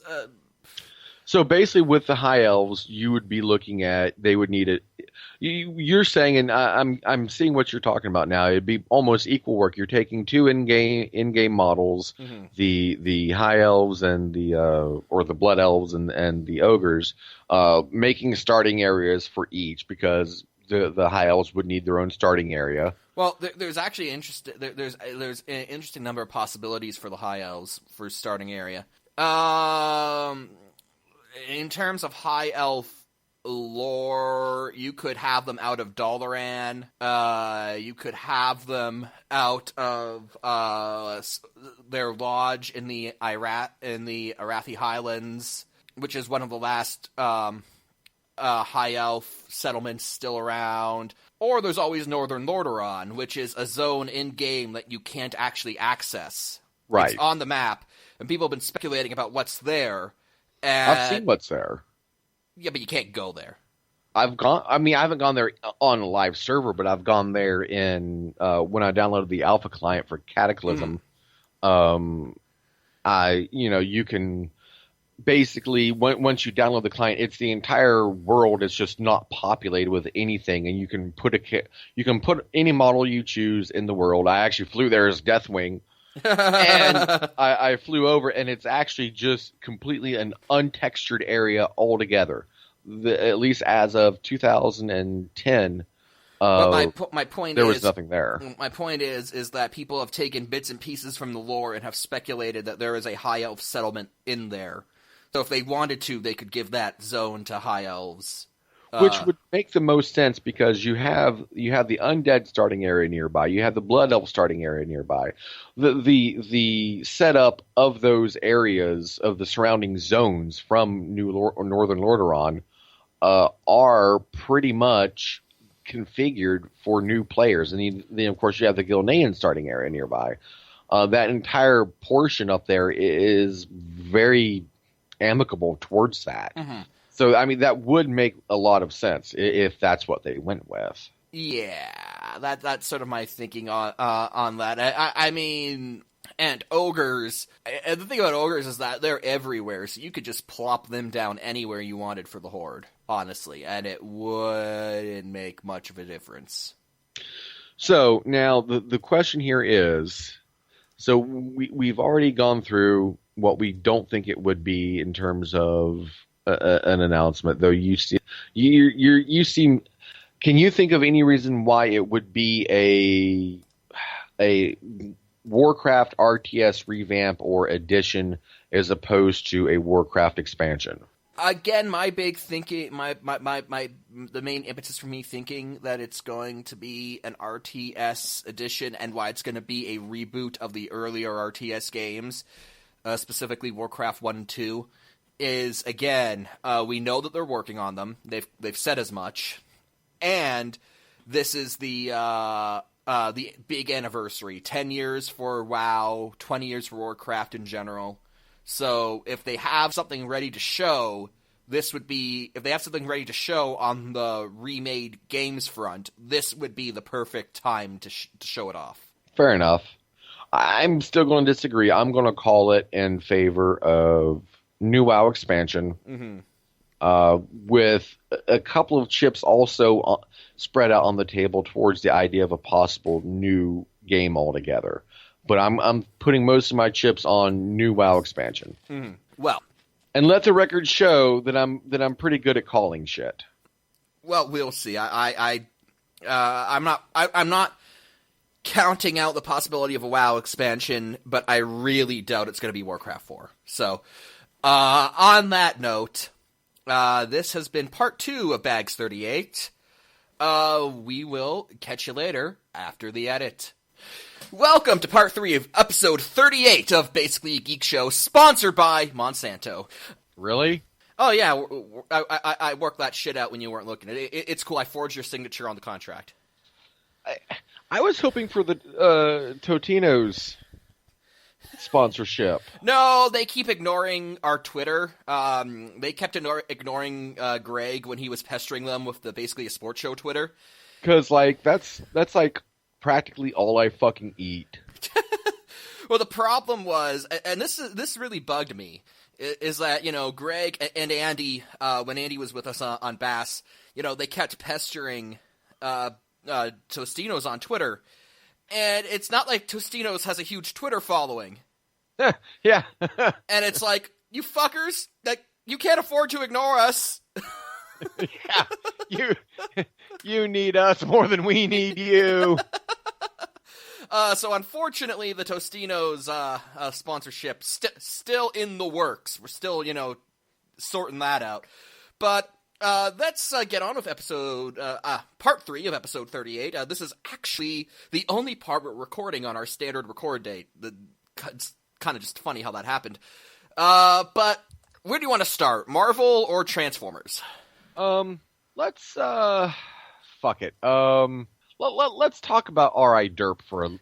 Okay, Transformers, Robots in Disguise, which is still weird for me, because as far as I'm concerned, Robots in Disguise was a show that came out 13 years ago. But, they're going with... the little kids these days, they don't know. They just want to buy more Bumblebee. If the shelves are any indication, nobody wants to buy more Bumblebee. Do we have to bring back the wall of Bumblebees? Nobody wants to see that again. God damn it, Jimmy! You've got 5 Bumblebees at home! But Dad, this would make... Shut the fuck up, Jimmy!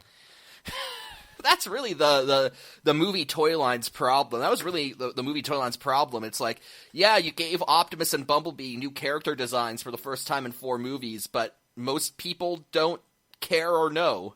I keep waiting for Hasbro to pursue their Bumblebee merchandising to its logical stupidity. And you will, at some point, be able to go into any adult toy shop and purchase a Bumble plug.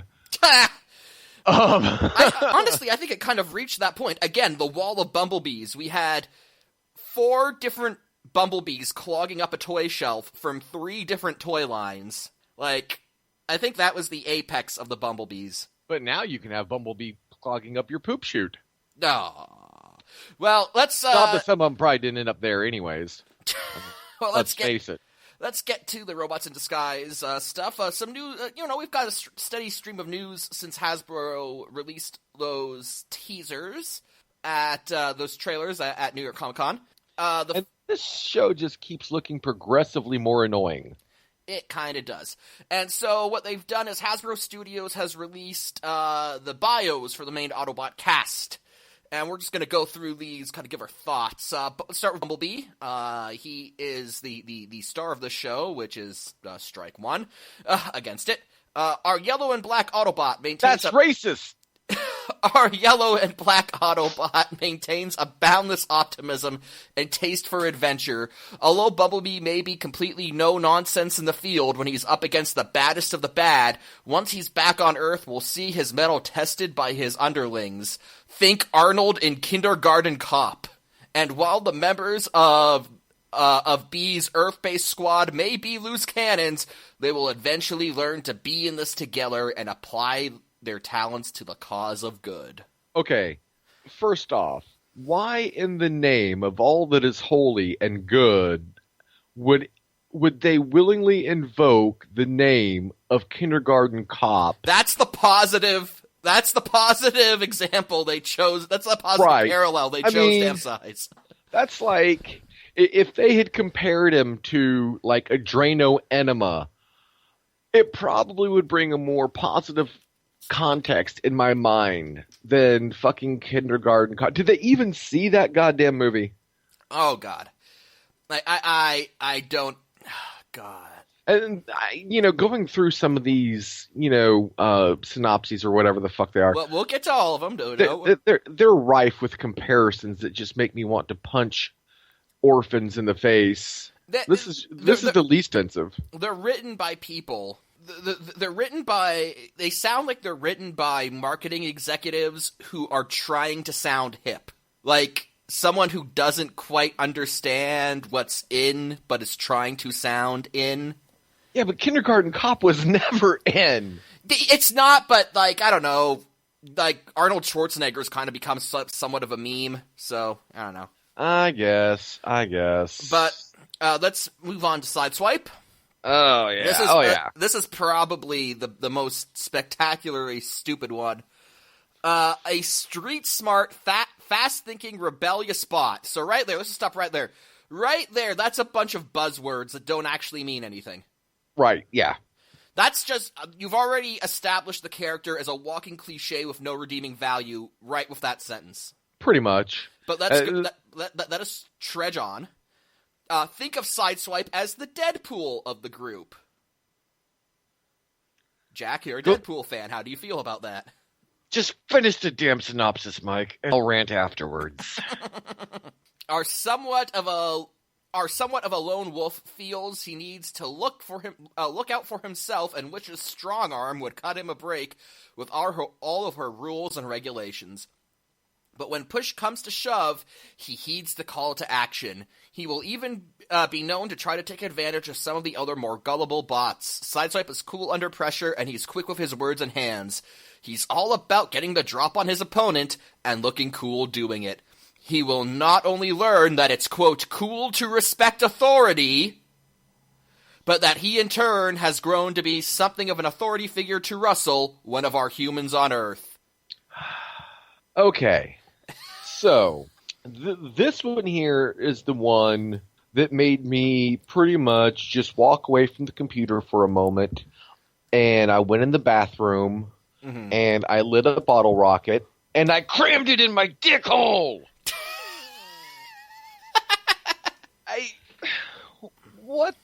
What the fuck? Okay, let me use my words.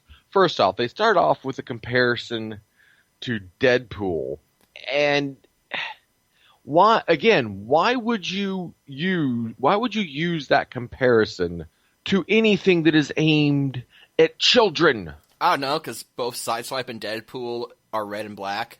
That's about the only similarity here. That really is about the only fucking similarity. See, this is what strikes me as them trying too hard.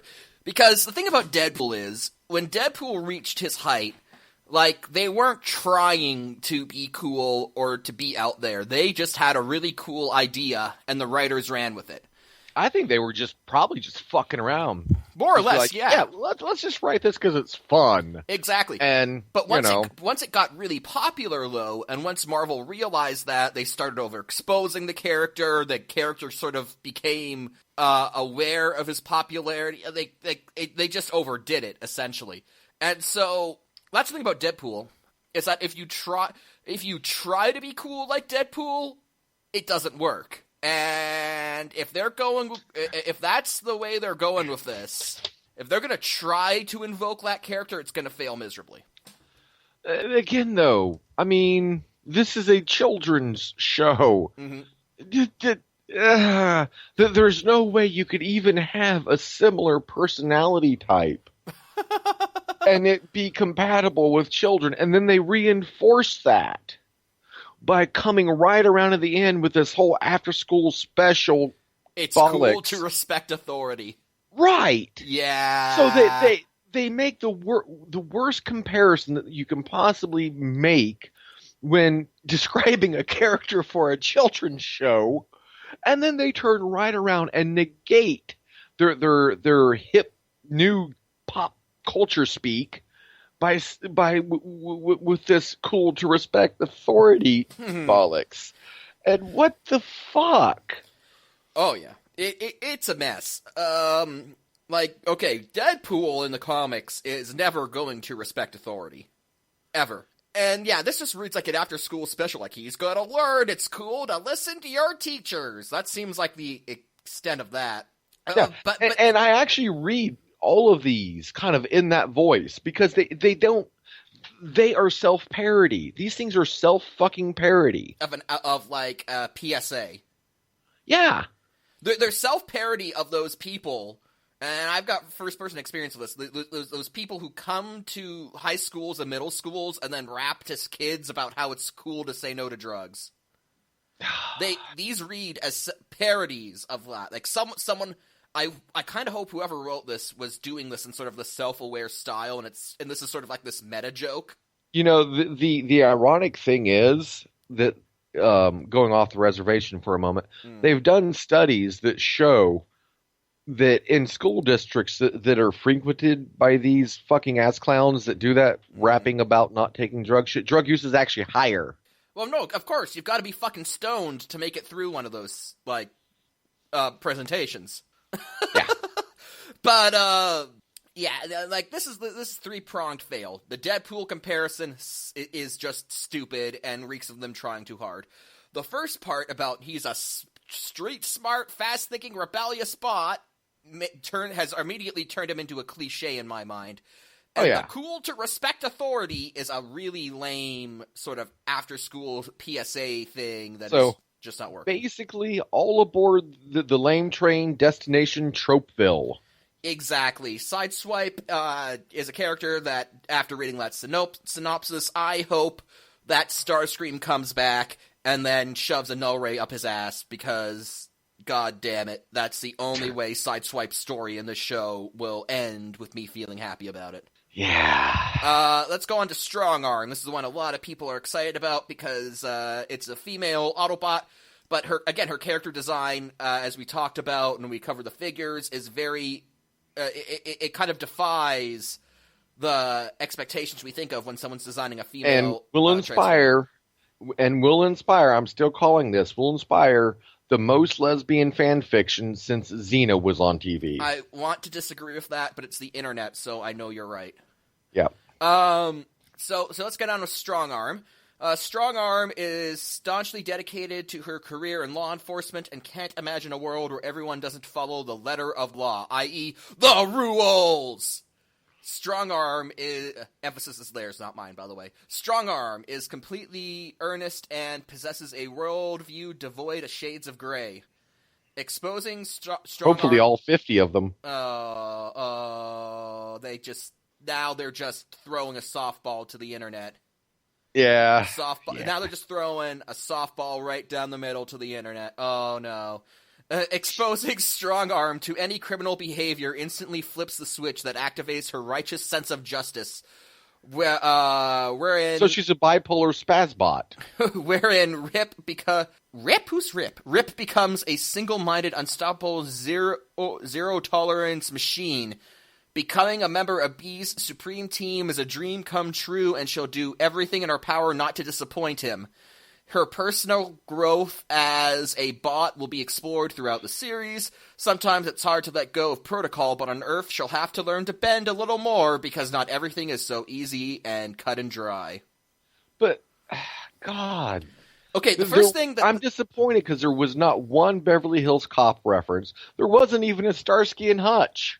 I'll tell you what disappoints me, is that this new character, Strong Arm, is completely original for this show. She has no counterparts in any previous iteration of Transformers, so this is probably the show's main original character, and they ruin her right off the bat by making her excited to work with Bumblebee. Nobody in the Autobot military should be striving to be part of Bumblebee's team. That should be where you go if, like, you flunk out of the Autobot Academy for, almost killing yourself transforming. Yeah.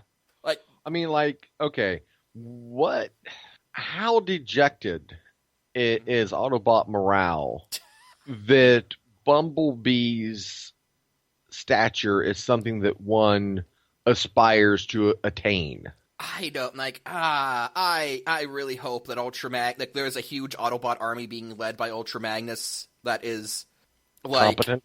That we're just not seeing, and that this is really just the Invader Zim side, oh crap. It sounds more like it's maybe a little bit of Invader Zim, but it's sounding more like fucking Police Academy. It's like, oh crap, we got some shit going down on Earth. Oh, just send Bumblebee and his team of fucktards. Yeah, pretty much. I mean, I'll say that... Sideswipe! Why is the soap made out of bacon? Yeah. Because I made it myself. Yeah, and I will say that, you know, my ribbing aside here, Strongarm does seem to be, if there's going to be a polished turd in this bunch, it'll probably be her. Mm-hmm. Though she sounds like she's going to come across as kind of like a nagging girlfriend bot.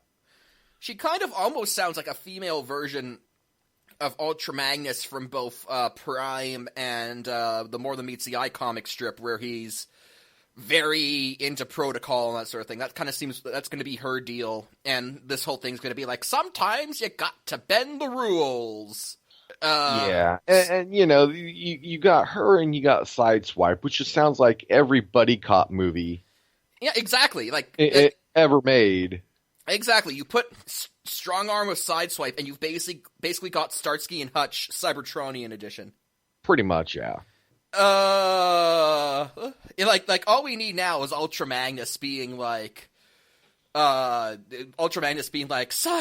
turn in your badge. I get results, Chief.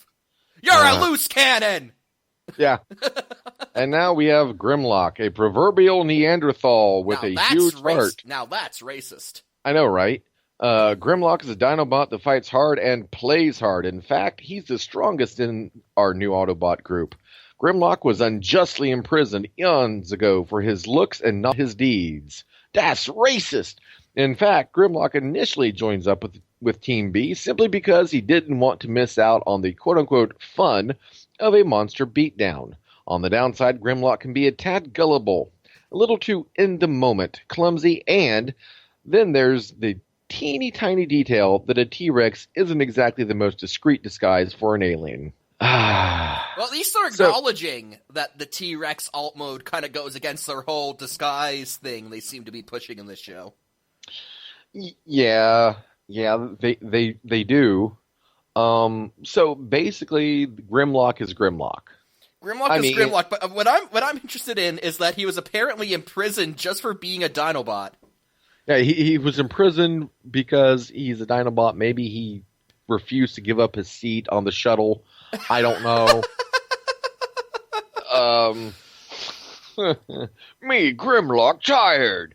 Me sit in front of shuttle. Me, Grimlock, will persevere. Yeah. To the back of the bus, Robo-Lizard. Me, Grimlock, not move. That's like Robo-Lizard. It's like, no, that is our word. Yeah. Like, I don't know, there's a whole whole dark side to Cybertronian society of that synopsis. Yeah, I mean, it's like there definitely seems to be some less than happy social strata existing in Cybertronian culture. Yeah. Damn lizard bots. They took our jobs. Let's move on to Fix It. Oh, yeah. The enthusiastic, hyperactive, roughly human-sized mini-con mans the tech and provides maintenance for the new Autobot base. Quote-unquote, he's a nerd. Fix-It is equal parts mechanist, IT mascot, and archivist of the most wanted dossiers. He was the pilot of the Cybertronian prison ship, the Alchemer, that crash-landed on Earth, and is thus most intimate with its former inhabitants, their crimes, and attributes. He's a constant tinkerer and will be responsible for the building or retrofitting of the monster hunt and capture devices. Oh, God. Why don't you share your thoughts on Fix It, Jack? Minicon equals garbage. I mean, they're coming right out and saying that he's going to be hey, you stay and guard the base character. Mm-hmm. So they know he's fucking garbage. Enthusiastic, hyperactive.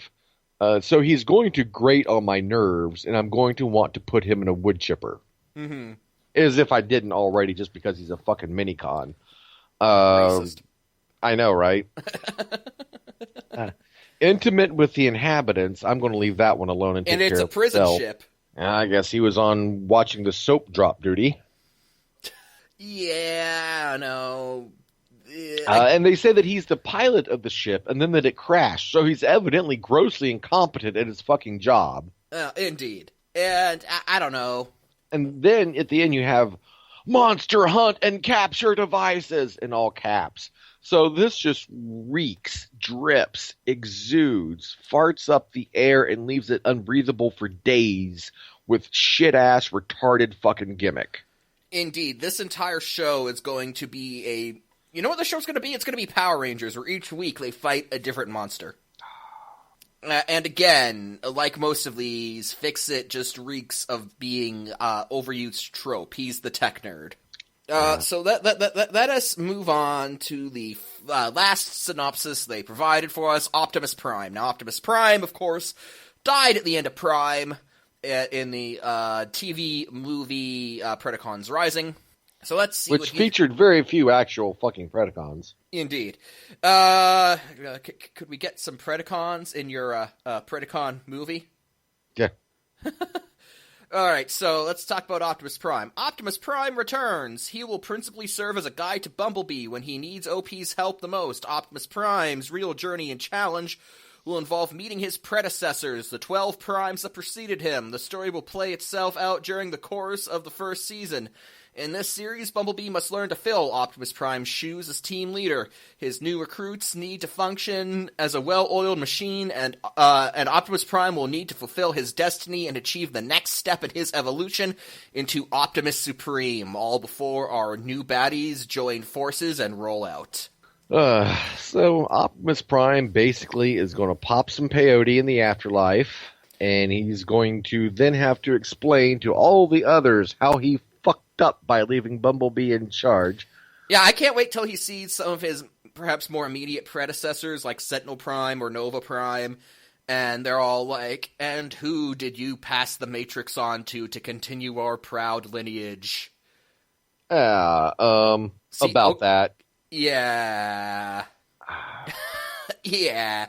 Well, I don't know. It's interesting. This is actually the first thing that has actually caught my interest, because I'm a big nerd for with the lineage of the Primes, and it's something that's gotten a few pieces of fiction here and there to flesh it out, but nothing that's really been explored in depth. So if we get some cool backstory, some cool lore information, if you will, then I'll be happy with this. Right now, this is the thing that's really got me pumped. And yeah, and it's definitely the most interesting plot mechanism that has been revealed here. In fact, well, the only interesting one, really, to tell you the truth. I couldn't give two shits about the rest of it put together. But yeah, I'm pretty much in there with you on that. Any of the episodes dealing with Optimus meeting the Primes, I will watch those, or at least fast forward through the other shit to get to that part.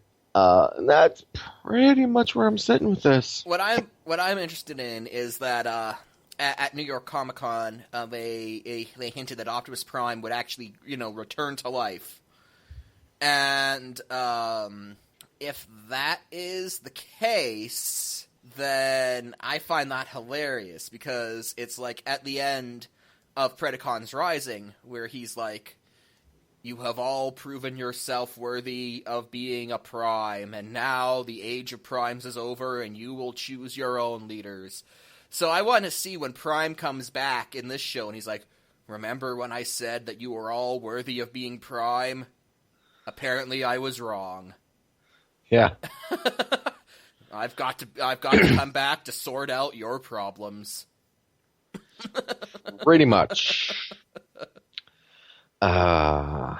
So I guess that's pretty much really all there is to say about that. Yeah, that's pretty much it for Prime, Robots in Disguise, those character synopses. I mean, there's nothing really here changing our minds about this. In fact, I'm actually more pessimistic than I was before. I don't know, the bit about Optimus has got me interested, so... Yeah, but because it's interesting, they're probably going to downplay that, and they'll be like, if you want to actually see the scenes of that happening, you're going to have to sit through, 5 minutes of internal fix-it monologue or some fucking shit. They're going to take a Evangelion approach? Yeah. Oh, I hope the last episode of this show is Bumblebee's eternal monologue. Jeez. And then everyone turns into orange pop. That would be merciful. Okay. So let's jump on to our last topic for episode 38. Marvel, and this actually news that broke today, 3 hours ago, in fact. Marvel announces insane Phase 3 plans. This is... Now, when they say insane, do they mean that in a good way, or... Well, we're going to talk about it. Okay, so basically what this is the phases are broken up basically by Avengers movies. Phase 1 were all the Marvel films up until the Avengers. Phase 2 was everything from Iron Man 3 to Avengers Age of Ultron. And then everything from then on is Phase 3. And we know that they've got stuff planned beyond Phase 3, but here's what they've released so far. The first one, this film is scheduled for May 6th, 2016, Captain America Civil War. So it seems like the Civil War story will be part of it will be branded as a Captain America movie, which is odd because to me, Iron Man is just as much a part of Civil War as Captain America is. Yeah, I mean, for what you've told me, that is true. Don't be surprised if they actually end up changing it and have Captain America win. It'll be possibly. And so, we've talked about Civil War in depth for two episodes back, so I won't go too much into that, except I still think it needs to be more than one movie. But moving on, scheduled for November 4th, 2016, Doctor Strange. Now, this one I'm actually interested in because Doctor Strange is a Marvel character who, like Thor, has more mystical rather than scientific and technological a source for his powers. Doctor Strange is a master of the arcane, and there are two rumors right now for who's going to be playing Doctor Strange. It's either going to be Benedict Cumberbatch or Joaquin Phoenix.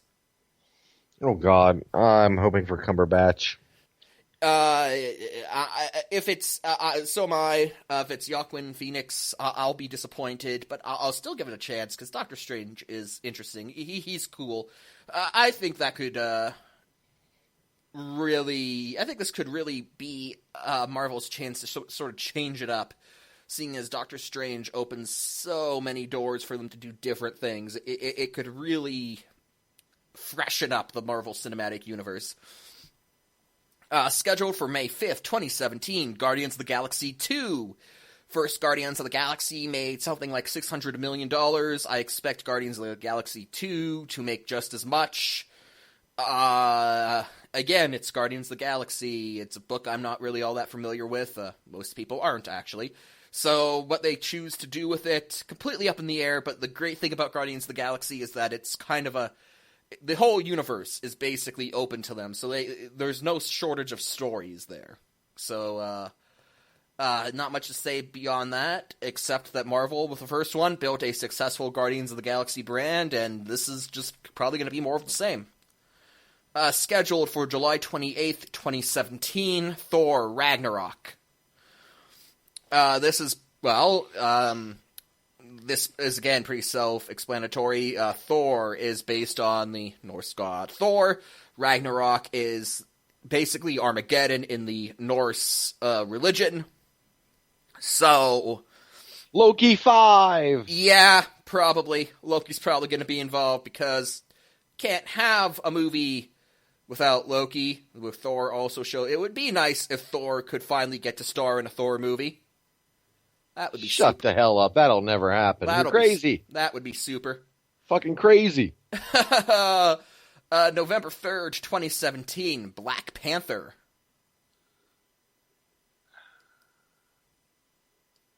Thoughts? Ant-Man. I'd put Black Panther a league above Ant-Man. He's interesting. He's got kind of a cool thing going on.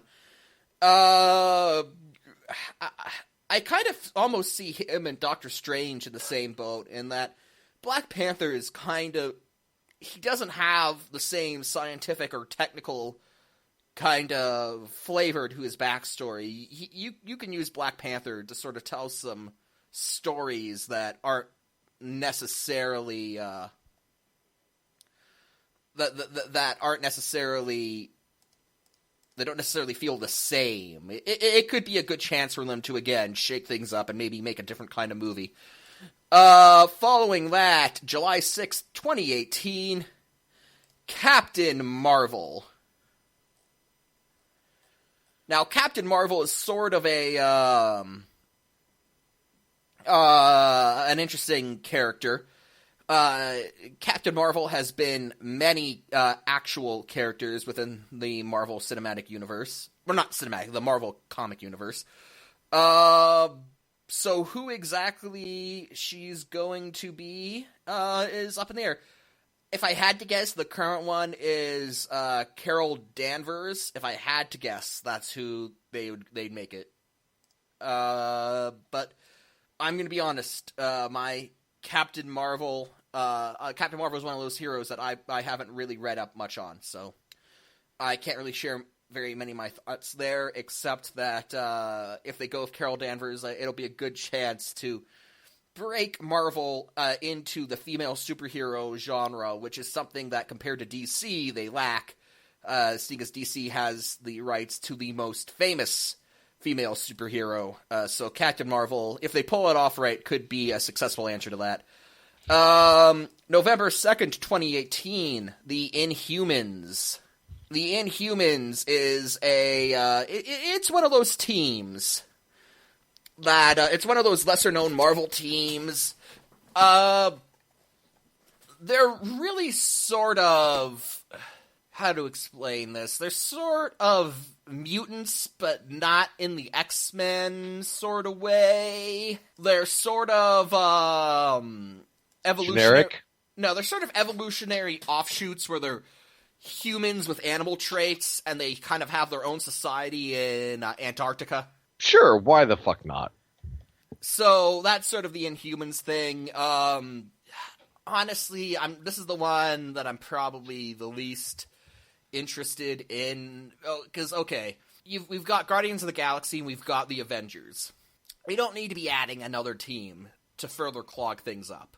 Well, So, they think they do, evidently. they do, but they're wrong. Yeah, I agree. And we're going to come to the capstone of Phase 3.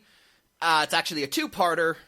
Avengers Infinity War, Part 1 on May 4th, 2018, and Part 2 on May 3rd, 2019. And this will obviously be Thanos' grab for power using the Infinity Gauntlet. They've been establishing the Infinity Gels, the Tesseract, the Ether, whatever the hell the third one was in Guardians of the Galaxy. Forget what it was called. But anyway, they've established 3 out of the 5. So by the time Avengers Infinity War starts, Thanos will have the gauntlet. He will basically be God, and he will be all rawr, and the Avengers will stop him.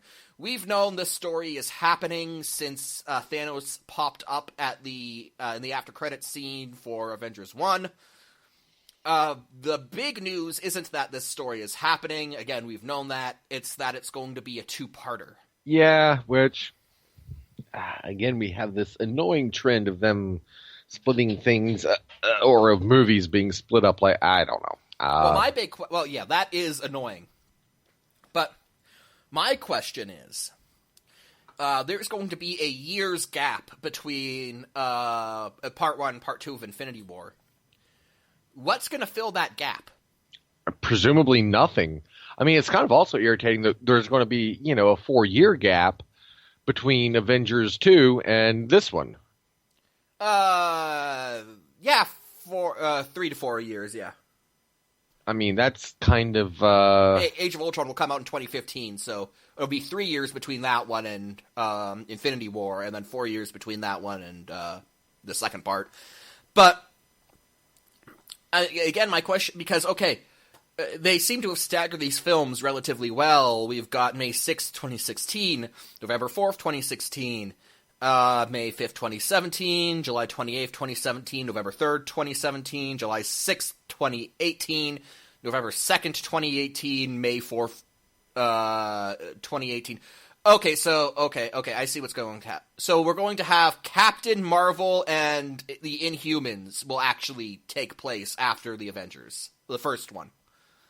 Okay, so I got you. Okay, I was just thrown off by the way they listed it. So we will have Avengers Part 1. We'll have Avengers Infinity War Part 1 on May 4th, 2018. Then that'll be followed by Captain Marvel, and then the Inhumans, and then Infinity War Part 2 on May 3rd, 2019. Okay, that does make more sense. Again, though, this whole splitting into two things. If anything, if any movie here needs to be split into two parts, it's Civil War, not Infinity War. I mean, you could probably make a good Infinity War movie in one go, honestly. And I would rather see that extra movie go to Civil War, but Avengers is the bigger brand, so I could definitely see them. Like, they're not asking you. We can milk the Avengers brand for what? We can milk Avengers 3 for one extra movie without actually making Avengers 4. Pretty much. I mean, that's really what it amounts to. And maybe, I don't know, there might be a way with them doing that that they can somehow maybe force some of the same actors to stay on. I don't know. Well, because there's only a year between the release dates, I'm assuming they're doing the Lord of the Rings thing, where, like, I think all 3 Lord of the Rings movies were filmed at the same time, and then they just released them a year apart. Yeah. So I think in terms of, as far as contracts go, Avengers Infinity War will be one whole movie, because it'll be one filming session. They'll just release it into different parts. Right. So yeah, that's Phase 3 for Marvel. Anything here that you really want to see, Jack? Like, anything stands out? Just Avengers, really. Well, Captain America: Civil War, of course. Everything in between that just kind of, well, Thor. Basically, Captain America, Thor, and Avengers. The rest just feels kind of like, as far as I'm concerned, filler and things I really don't care about. Yeah, I'm definitely going to see Civil War. Hey, that's a must-see. Thor Ragnarok. You care more about the Doctor Strange thing than I do. I was going to add that my list is the same as yours, being Civil War, Thor Ragnarok, and Avengers. But then I'd also throw in Doctor Strange. Everything else, again, yeah, I get that filler feeling. But truth be told, unless something goes terribly wrong, I'll probably still see everything on this list, because, okay, I have no inherent connection to Captain Marvel. I don't read her books. I've got nothing against the character. She's just something that I've never really gotten into myself. But, this is July 6th, 2018. It's during the summer. I have summers off. So, if it's middle of July, I've got, it's a day where I've got nothing to do, and I see that Captain Marvel is playing in like an hour, I'll be like, sure, what not? Why not?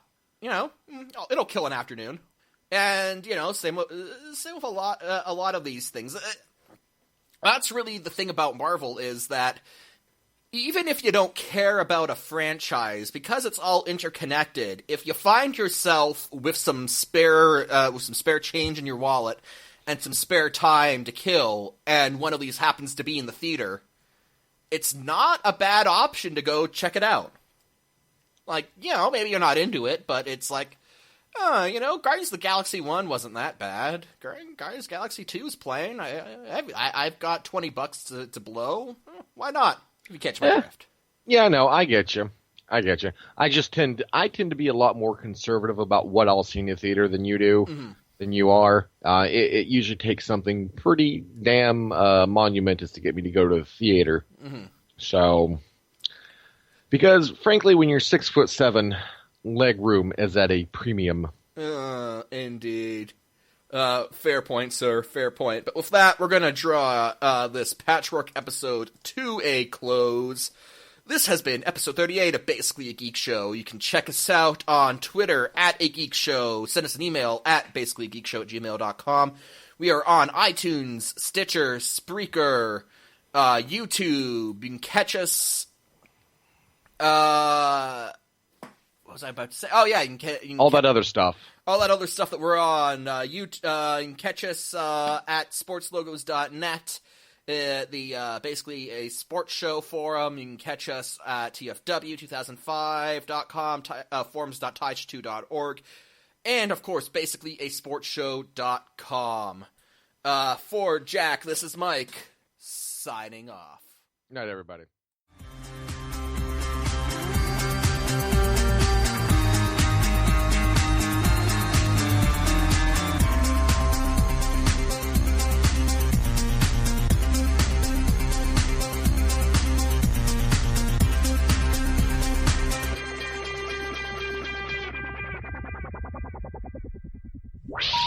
Please hang up and try again.